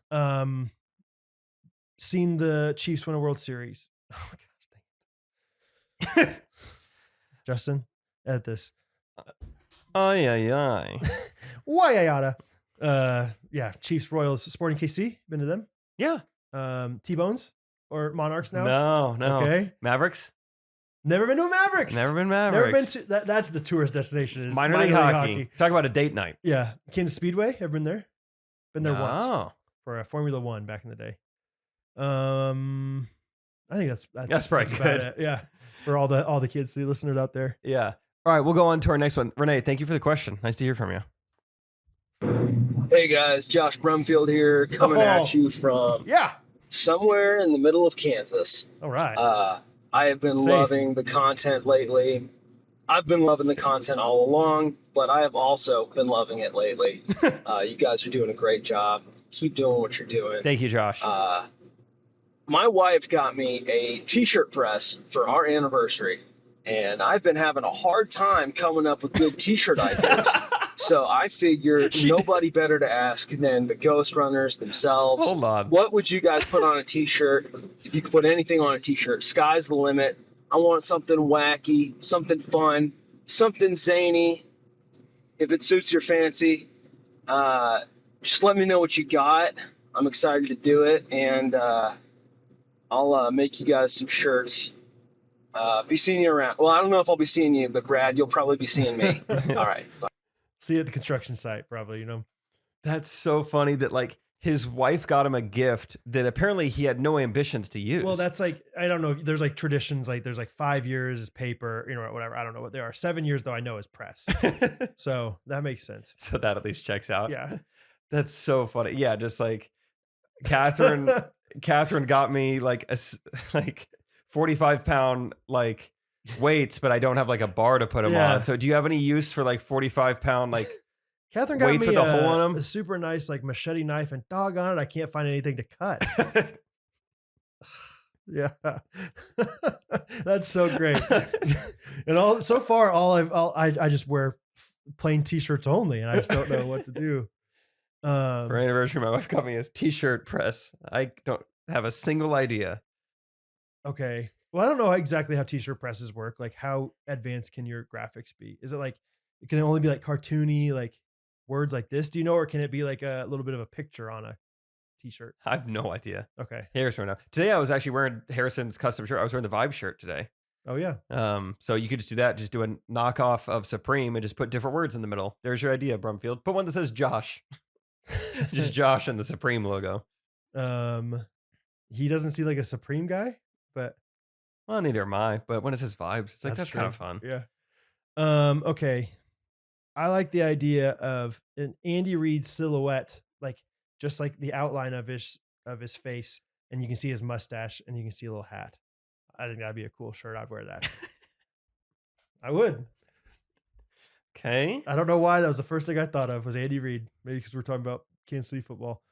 That would make sense. Why? Bo Body. He said "Sky's the limit." I like that just as a motivational, like calligraphied, font. Sky's the limit. Or even more, it just says "Sky's the limit" for T-shirt designs.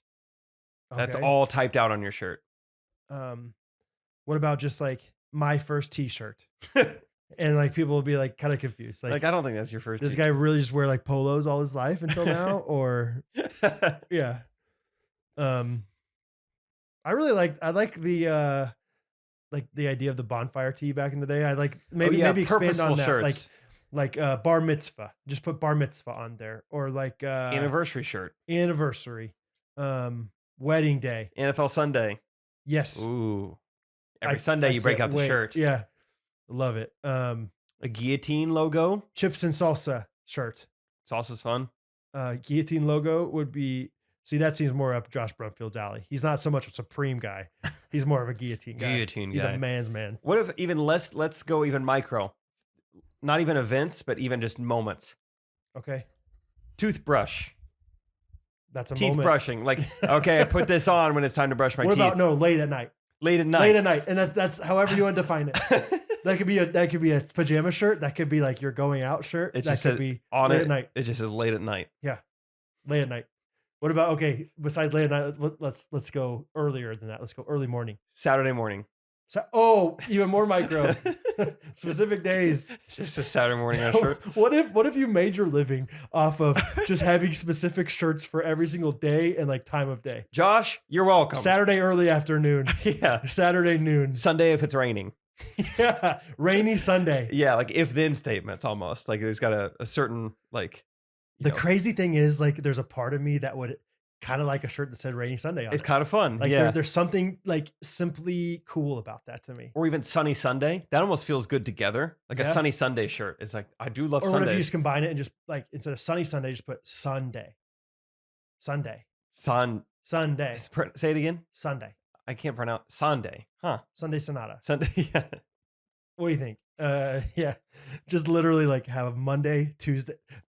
And maybe there's something there too. I'm just the entire business is just moments throughout the week. Tuesday night, Josh. Wednesday brunch. Every single day I wake up and I kind of dread like trying to figure out what like work shirt I'm going to wear. I would love it if I had 3 shirts for each day of the week because I go through them. You know, I go through multiple shirts a day sometimes. I would love 3 Monday shirts. You sell a pack of 21 right there. Yeah.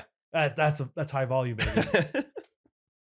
I don't think Josh is even trying to have a business out of this. This is the Cinzettis of casual wear.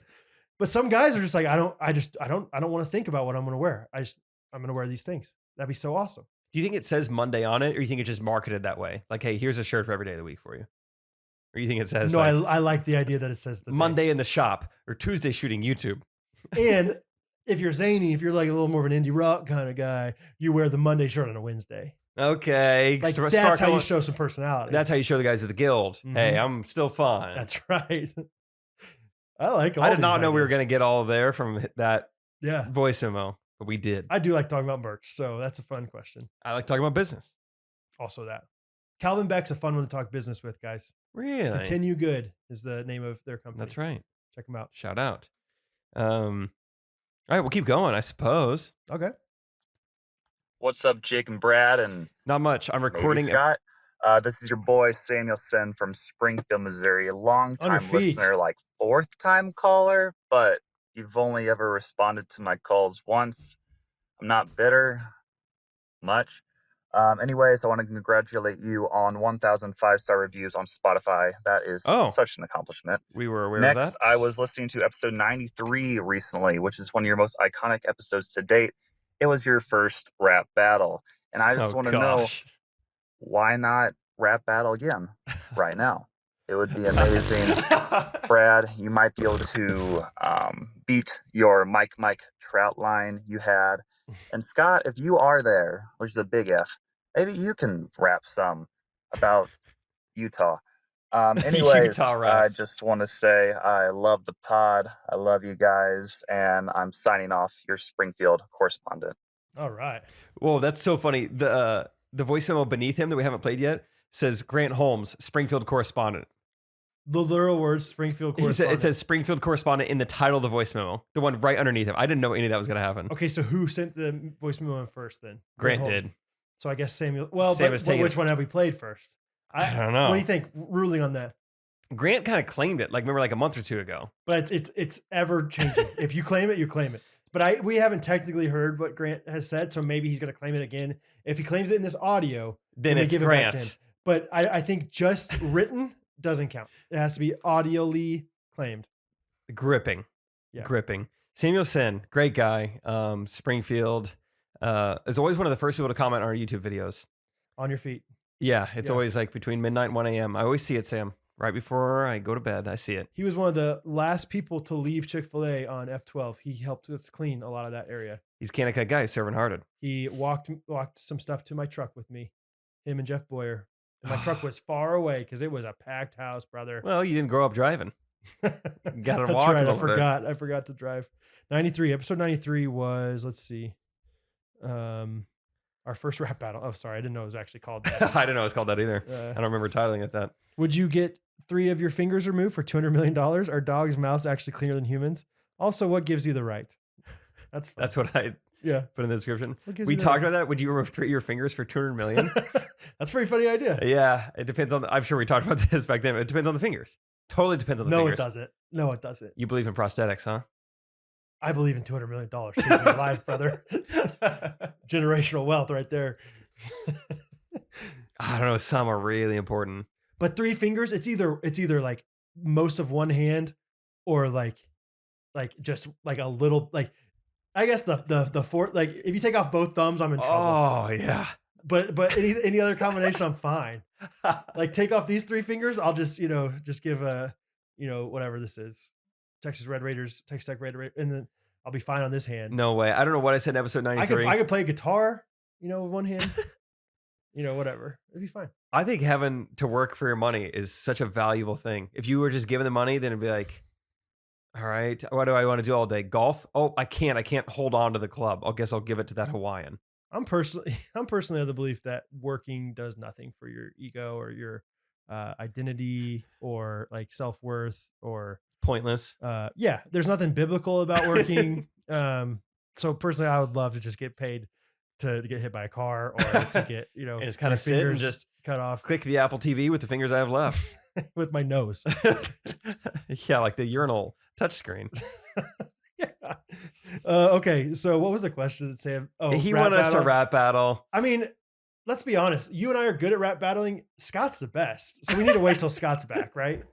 Yeah, of course. I think he's going to be back next Of week. course. It is one of those things people encourage me about it, but I don't like it. I You get don't? so I just You're good at it. I'm- though. You're above average. I know at I'm it. above average, Yeah. but I'm still so white, dude. It's so lame. It's weird to me. Well, Not but, that but weird. how many black people are encouraging you? Like the people that are I think that's what it was, the yeah. people that recognize your talent are also just as dorky as you are. Yeah. Like that's what it is. The quality of compliment doesn't hold a ton of value if it was a weighted test. Yeah, like you're not going to like the cool, the streets, Yeah, no one from Def Jam has complimented my freestyles. right? They don't spell hustle with 2 S's. Let's just put it that way. So yeah, I think we should wait for Scott on that one. Okay. And should we come prepared this time? Like, should we do a little bit of a theme? Ooh, Because I would do a lot better if we were prepared. does kind of It take doesn't the have to pressure necessarily off. be like everything is prepared, but like I would at least like some buzzwords, some things that I know rhyme with each other. Okay. Okay. Do you have a theme that you want to do? Hawaiian? No, just come with something. Just anything. But then we're gonna have a rap battle of 2 different things. Oh, it's a battle. We're going back and forth. Right. Okay. The battle is gonna be what 2 things do we want to fight over? Land versus sea. Missouri versus Kansas. No, land versus sea. That's less Land contentious. versus sea. Missouri versus Kansas would get. We could end this podcast. All right. Land versus sea. Land Okay. versus sea rap battle. We'll call it peninsula. And Scott can be the air. He could be air, he could be gas, he could be atmospheric, he could be the crust, molten lava, core, outer core. Gosh, he has so many options. What are you gonna land or sea? What are you drawn to one or the other? I'm drawn to C. Dang it, I was kind of drawn to C. I don't know. I made a decision. No, but I'm taking it. You took the good one, Dude! You know that's the good one. You know I almost studied maritime law in college, dude. You know that. You know that I still... You know I like seafarers better than settlers, dude. You know it. Dude. You know my affinity to still judge distance and knots. Okay? Please. I'm trying to think of a third comparison, but I couldn't think of it. You know in college I failed that test so I could get a C. I'm trying to think of something that would be the opposite of Jaws. You know I like Jaws more than... Mandible. I trust you on that one. I don't... It's like... Oh. I get it. I was thinking like a movie where like a terrorizing animal was... Jurassic Park. You know I like Jaws more than Jurassic Park, dude. That's fine. All right. The maritime law one, that was a pretty funny joke though, right? That was pretty good. I laughed. All right, we got like 2 more voice memos. Bring them. Hey, go ahead and bring them in here, please. Wipe them off, Don't even please. ask, just bring it. Hello, this is Clean Hands Holmes, the Love it. official Springfield correspondent. Oh, yeah. I just wanted to let you know that I did get to spend some time in Springfield with my family the past couple days. This is great. One really fun story from my grandfather was that they actually did not have a name picked out for my third aunt, their third daughter. It is fun. And she was in the hospital for about 3 days before getting her name, which was given by a coworker that came with him at lunch to visit her in the nursery. So exciting times. Meaningful. But all this time with family and the fact that I am expecting my first son in October got me thinking about dads and family. And so Jake and Brad just wanted to know, we all know Steve, we know Dean, we know they're both great dads. So what did they do as dads that you want to bring on to your family? And what new traditions do you want to bring in that will be unique to your family in the future? Gosh. All right. Oh, wow. Looking forward to your answers. How much time do we have? That's a Stratford, Missouri graduate right there. That's a Stratford Indian right there. That guy's got clean hands. I love that he said it too. That was perfect. That Samuel claimed it and immediately Grant claimed it right after him. We're going to have a Springfield correspondent battle on our hands for the next And Renee, she's like, I live in Springfield now. She was close to calling correspondence. Yeah. So, and anybody can do it. I love that. That's crazy. Like, are they in cahoots? I don't think they cahoot at all. You don't think so? Actually, that just reminded me. Remember the game Kahoot? with a K? Yeah. I don't know if they were cahooted. What was that? Oh, Trivia Crack. They've canoodled. Yeah, anyway. This is a big question. And a great question, Grant. And I'll preface it by saying I'm gonna forget so many things that I'm gonna be driving home at night and I'll be like, God, he took me to a baseball game every summer, just him and me, and had intentional questions. Like, no, I don't know. You want to get the ball rolling? You want me to? There's so many things. Yeah, that come to. I mean, okay. First thing is like availability. I feel like my dad would come home from work and it was never like, all right, let me sit on the recliner. It was like, I want to play catch. All right, I'm playing catch. I want to play. Tree stump. Let's play tree stump. Yeah. I'm a statue right now. My dad was like, I guess my son's a statue right now. Just he put up with everything. Yeah, we're just there to play. And I had no idea. I didn't know what it's like to work all day. I'm just like, all right, dad's home. Give me a ton of attention. Let's jump on him and headbutt him. Yeah. That's fun. Yeah, I would agree with that for sure. My dad, I'm going to probably get emotional. I don't want to get emotional though. So don't let me get emotional. I might get emotional. I have root beer if you need it. Barks, baby. No, I think, he was just very available. And I think he just tried to meet me wherever I was. Like if I, like he would coach my baseball team. He would, he was always, it was never even like a question, like if my dad would be at our games or if my dad would be at church that day, or my dad would be like picking us up, like consistency. He was and supportive. There. Like, and I think that's huge, a huge first factor. And then like my dad is so affirming, both like, affirming in a very intentional way, like not just like he's very kind-hearted anyway, but I remember like so many times growing up, like let's say I had either a good game or I got recognized for something academically that night at a reward ceremony or whatever, like he would stop by as he's saying goodnight to me and be like, hey, I just want to let you know I'm really proud of you tonight. That's awesome. Like I'm really proud to be your dad or whatever it was. And it's like I think I never struggled with like self-esteem or like any kind of confidence because my dad was so he like instilled it. Yeah. And not in like maybe I was cocky in some ways, but I think I like to hope that he also instilled humility in me and like, whatever. But I think because he was so encouraging. And then later on in life specifically, but I mean, I even found notes from like when it was my birthday and like my 8-year-old birthday. And he was like, I have to go to work early today. But he wrote me a long note. Like, but he's always been really good at writing notes and like being very intentional with his words and like very consistently yeah, he'll do it often. It's not like only for your birthday or only for these special times. It's just like I'll get texts from him that are, like that would fill the whole page of a piece of paper. Like it's like so long. Like here's the specific things I'm praying for you about. Here, I mean, that's the most important thing, obviously, is that he's walking with the Lord and he's just caring so much about my walk with the Lord and mentoring me in that way. But yeah, I mean, he's just so intentional about like he'll text Catherine the same thing. Like he's so supportive of me and my marriage. And anyway, I mean, a million different things. And sorry, I'm kind of taking all this, but you're doing great. He also is like one of the things that he's like famous for saying is, hey, you know me, I'm flexible. So like he's always like willing to help out with whatever you need him for. Like, or he's always willing to like, we don't have to go to that restaurant if that doesn't work for time, or I can go pick them up even though it's 45 minutes out of the way, no problem. Like, and I think he's instilled that in me. I'm not perfect, like he's not perfect either, but I'm not as good as he is in those things. But yeah, all those things combined with like his intentionality. Because when I first was born, my dad finally got like a good balanced job where he wasn't working super long hours. Gotcha. Like he was working 2 different jobs, like barely saw my sisters for a long time. And so that's kind of where my idea for Dadder Days came from, is because he would do that on Saturday mornings. That was like his special time with his daughter, like his daughters, like he would take them out for breakfast. And so but like I think he's recognized like I have the responsibility to be very intentional with my kids, and he was great with that, great with instilling traditions, and I could say so many things, but he was also just a really, really great husband to my mom. Like, yeah, that's important. I think maybe once or twice I can remember them even like bickering. Like I'm sure they argued, but I didn't see those things. I didn't see them disagree. I feel like they were very supportive of each other, very servant hearted, and just a great example of what it looks like to be a godly husband, godly wife, and, motivated me to be better in that. So I can go on forever, baby, but what else? What do you got? Dude, that's great. I mean, that's awesome. I don't think I can remember as many specifics as you can, which is really impressive.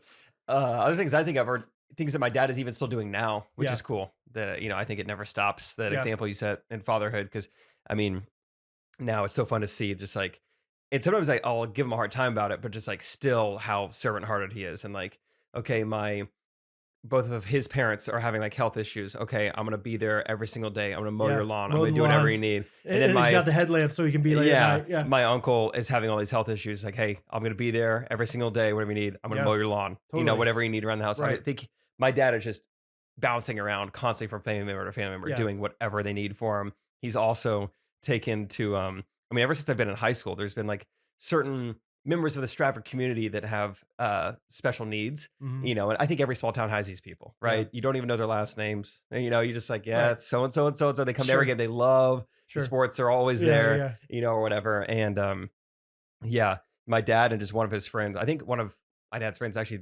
the superintendent has like custody of some of these people. Like they're really just taking them in, and they take them to every away basketball game they want to go to, every, women's JV game and Skyline. We're going, load up the car, we're going. And he makes it so fun for them. They do karaoke in the car, they do all sorts of stuff. And it's like, wow, that's great. I mean, just to be so giving of your time like that. And I think that's a really cool thing that I kind of also relate to, is like your dad making the mundane super fun, like driving to a away game that's an hour away, but doing karaoke in the car. Hey, like we're doing karaoke. Like I feel like bluegrass only. Yeah, my dad always makes, like, he has lists for things he wants to open up the fridge and see. Like he makes everything like a little more fun, a little more like original. Yeah, and totally. And I think another thing that I feel like I heard you say that I would agree with is like my dad, as he's gotten older, just like your dad has, like, doesn't seem like he's slowed down. His fatherhood role, but also just his role as a servant-hearted, Christian man, and just like I feel like if anything, my dad has become more in that. Like his capacity has become greater in that, and so that's always encouraging to see. Of like, okay, just because you're getting older doesn't mean that now all of a sudden you're entitled to XYZ. No, you're still serving others. Yeah. So whatever. And I mean, they are getting old. Let me. No, just kidding. I'm starting to work. To move into the next part of the question, I'll just say an answer real quick because I'm sure you're going to have a lot more to say about that too. What was the question? What kind of fathers we would like to be. Oh, whatever. Sure. Yeah. The first thing I thought of, it's literally a conversation that Rachel and I had last night. Not necessarily about parenthood, I guess kind of. She was talking about just like children, and I can't really take any credit for this. This is Rachel's kind of thought, but I was like, that is so true. That's keep really saying good. that for the rest of your life, honestly. I can't take credit. Honestly. Rachel's smart. She's smart. But I feel like Rachel's learned a lot from teaching, but also from being surrounded by a lot of bad teachers. I think she learned a lot about like, that's kids do not respond well to this. And so she was making the point of like, I don't think, the whole thing, like no excuses, no, there's gonna be no excuses. You got to get it done on time. She's like, I think it's good to it's good to hear out kids' excuses.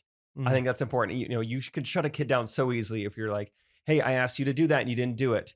Okay, well, no excuses. Okay, I just need you to do it. She was like, I just saw so many kids just shut down. They come and they would complain immediately. If she would have just listened to me, and Rachel can remember times when she was a kid, just, screaming and so upset at her mom. And all she wanted to do was explain, like, the reason I did that, it was because of this. Right. You're so I guess the more macro version of that is I hope to be very understanding and very patient. Patient's a good word of just like what my child's intentions were. Sure. And like they might do something that is just so infuriating to me. But I pray that I would have the patience and the wisdom to like hear them out and to like trust them. Well, and there's a difference between an excuse and a reason, like that's what we kind of get at. Excuses are usually reasons, but sometimes they're made up reasons or like whatever. Yeah. We went in that same conversation. We really like dissected the word excuse. It was like, I think excuse has a bad stigma because really what it is just a reason, but the word excuse sounds bad. It's like, the sun was in my eyes. That's a bad excuse, but excuse could be good. You can have a good excuse. Like, I was late. I was literally in a car accident. No excuses. You get here on time. It's like, that's a good excuse. Yeah, sure. It's a good reason. Right. So just finding the balance. Because honestly, there are times where it's like, hey, you didn't listen to me. Like, you need to listen no matter. You did disobey. And because Hattie is really good. We call it disputing our word is what we say. Cool. Like, don't dispute mom's word. Don't dispute dad's word. Like she disputes our word all the time. Like almost every single time it's like she can't help it. Like she's like, but I just want to do this one thing real quick. And it's like, no, like you have to listen. You have to learn. Yeah. So it's a fine line, I think. And we obviously don't have it all figured out, but I like that though. Like, don't just shut them down before hearing what they have to say, but then hearing what they have to say to see if it's like a valid excuse or a, just like a bad character excuse. Yeah. I'm not saying every 8-year-old's going to have a great excuse for why they didn't do something, but occasionally. And there's probably so many, I feel like I spent so much time in my life, Kanika, K-life around kids, and I would pick up so many things like, I'm going to be this, I'm going to be this, I'm not going to be this. But anyway, that was just something that happened last night. So right. I mean, another thing I could write novels about because I have lots of things I want to be as a dad. Totally. But I think the main words are intentional. I want to be, an example to them. Like I don't want to look back on their childhood when they're 18 years old and be like, what did I didn't do enough. Like I want to feel like I laid it all out there for them. Like I want to, I want to make sure there's a really cool book, The Intentional Father by John Tyson. And he literally does so much work for his son and daughter, to intentionally teach them what it means to be a godly Christian man and take time, not only on big vacations or big traditions, but in the mundane everyday kind of things, to really be intentional about so many different things. And I think I want to be intentional. I want to make sure I'm humble in the process. Like you said, I don't want to be like, I know everything, so I'm never going to try to learn anything new. And I don't know what other kind of dad things do I want to be. I mean, I want to be godly. Obviously I want to pursue the Lord and hopefully they see that in me and then that would affect them and help them to do the same and, produce reproducers and blah, blah, blah, like all these cool things. Coach a winning baseball team. I would love that. That's one thing right now. I'm really trying to convince Hattie to play upward basketball. Oh, and she if you know Hattie, she's just so once she sets her mind on something, she's not doing it. But she's like, I'm not playing basketball. I'm like, and so I've really thrown the kitchen sink at her. I'm like, if we go to we'll go to practice together, and maybe sometimes we can get treats afterwards. They have concession stands at the basketball games. You get your own jersey, all these different things. She's like, no, I don't think I want to do that. I'm like, I could be your coach. It'd be so fun.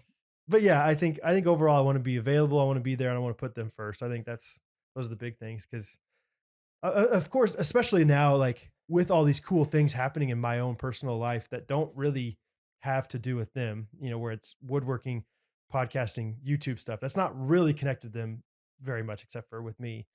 But I want to make sure that none of those things overshadow family. Like I don't want to make decisions in spite of my family. So that's another thing. So another thing, like I said, I could talk for a long time about all the feelings I have for this. But maybe this is a sign you need that parenting, maybe so, yeah. parenting husband podcast. Right. I know it'd be so fun. So shout out Clean Hands Homes. Shout out to our Springfield correspondent. Stratford's finest. I mean, Samuel Sin had a good campaign, a good run, a good tenure. But ultimately it was the incumbent. Yes. Grant Holmes. Right. Okay, I know we have another voicemail, but it's going to lead to a whole game. And we've been recording so long. Brad's been awake like 19 hours at this point. So I believe you at that. I feel like we kind of need to wrap this up. No problem. It's been a long episode. So let's do our reviews and a jingle. Okay. It's a long jingle, but it's from our guy, Nathan Coley. It's a long review from Nathan Coley. Let me do mine first, if you don't mind. What did I say? Long jingle. Really? Yep. Catherine, I swear the other day. I'm so silly. She goes, hey, just FYI, Rosie's napping. Bo and I are going to go to Home Depot to buy a few books for the baby shower. And I go, did you say you're going to Home? Because I heard her say Home Depot. I was like, oh, good. You can pick me up like some felt pads for Caleb Lee. Shout out to him. He bought a cutting board for me. And I was like, you're going to Home Depot to get books? She's like, what did I say? So anyway, let me read mine because then I'm going to prepare for the jingle. Makes sense. Okay, mine is coming from SL Fort 71, I believe is what it says. Love this podcast, 5-star review. It says, Amanda and Liz from the Boy Mom Meets Girl Mom podcast recommended your podcast a few years ago, so I decided to listen, and I sure am glad I did. You guys just keep getting funnier and funnier. I was laughing out loud last week while listening.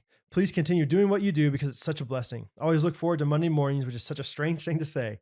I do love that. Have a great week, and God bless you guys. I just think it's fun. I chose this one specifically.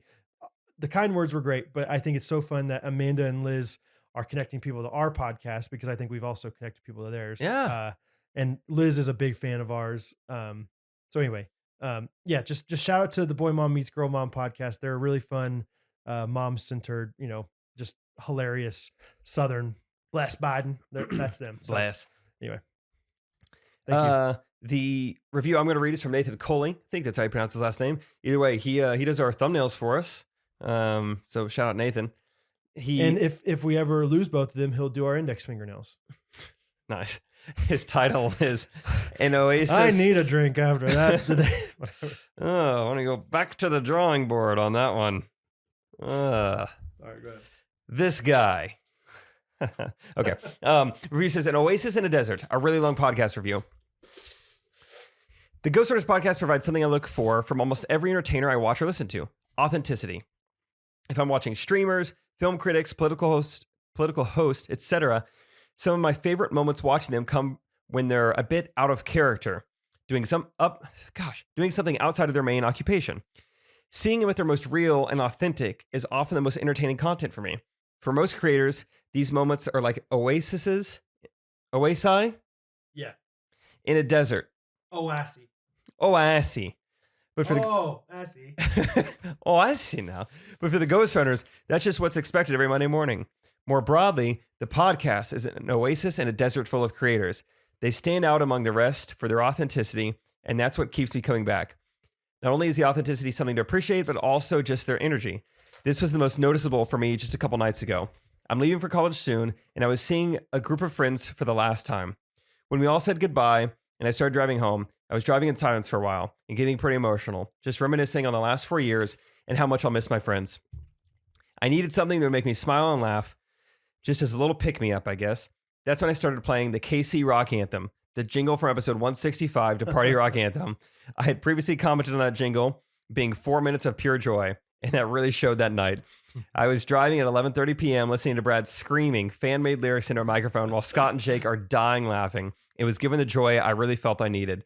Thank you, Ghostrunners, for all the levity and laughter you've brought to my life and that of many others. Also, the Facebook group is the only reason I have Facebook. Nathan, my guy. What a great one. Thank you. Very well said, Yeah. very well written. Thank you for all the kind words. I'm glad that you're able to find that joy. And, dude, good luck at college. Holler at me where you're going and how you're feeling. And that's really exciting time. I remember that time. It was really cool. Just felt like anything was possible. Just felt good. Just felt fun. Still possible, Jake. Thank you. Anything is possible. Oh, this one's coming. Oh, sorry. Can you send me a link Oh my gosh. I don't have one. Acapella? Jake. This guy. He says some crazy things, but I guess I'll keep him around. That's kind of the character. I like that. Yeah. I mean, so far it hits 10 out of 10 with Rachel, so I just keep doing it. It doesn't have to be that funny if it's just like the way you basic say it. sayings. Yeah. That's great. You know what? I'll keep him around. I just texted you that link, and in the process, I saw that you had sent me the Cameo link. So just another reminder, guys, we're on Cameo. Yeah. And I'm excited. I'm excited to see. I want to see while you're doing the jingle. I'm going to see if we've got any bookings yet. Okay. That would be so fun. That would be crazy. Because anyone who's booked right now would be a Ghostrunners. We'll just do it live on the pod. That'd be so fun. Oh, that'd be awesome. All right, Brad, you want to end this episode with a jingle? I do. Yeah.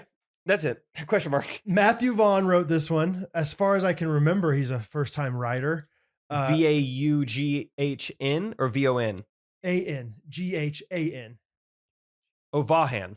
Yeah. Okay. Intrigue. No, I'm kidding. And this song, I love this song. I learned recently that Jeff Boyer hates this song. I think just the first riff of the piano alone with the reverb is just beautiful. So without further ado, let's ado. Let's ado. First All right. chord. That one didn't work. We're trying a new instrumental now. Brad, just before you get singing, we have 2 cameo requests. No way! 2 cameo requests. We put it on our story right before we started recording. Awesome. That is fun. So hey, don't touch that dial. Couple cameos coming right after this. This is Brad Ellis, Drops of Jupiter, rewritten by Matthew Vaughn. Rewritten.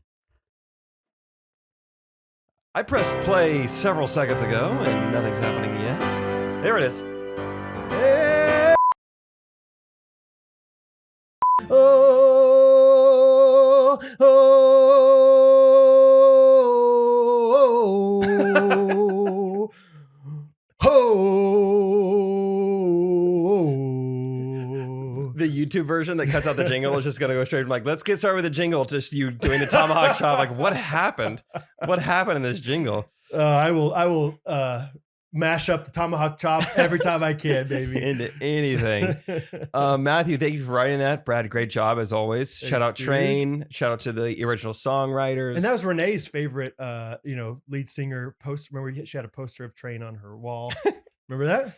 Totally. That's Renee. Absolutely. Not her sister. No. Straight A's. Shout That was out- so funny when she said, I got 1 B. It's like a Scotty Smalls and Sandlot thing. Like, Yeah. actually, it was an A minus. It was an but- A But it should have minus. been a B. Shout out Jupiter. Shout out to him. Huge planet. Just the drops, though. Just the drops. Just Mhm. little drops. Yeah, we got 2 cameos. Should Let's we do it. do one on the air, I think? Yeah. Another one I think will be fun to do. She requested some specific stuff, so I think it'll be fun to Okay. we'll take some time to do that. Cool.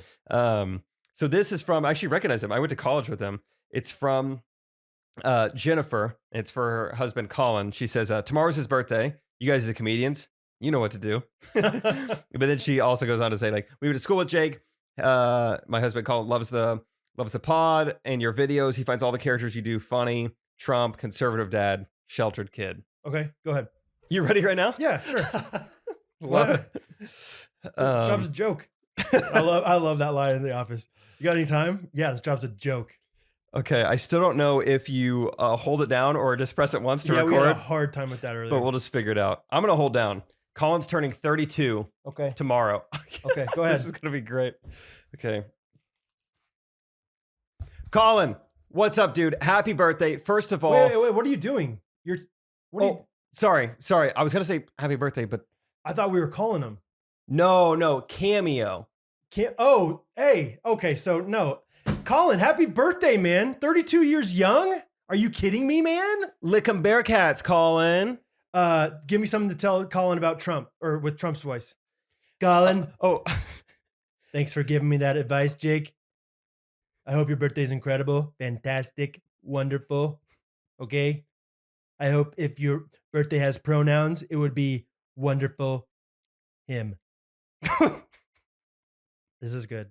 Keep all this in. yeah. Hey, Colin, thanks for supporting the podcast. Thanks for watching all of our videos. And someone's calling Brad again. Wait, are we not calling Jennifer now? You said Colin Jennifer. His name is called capital C.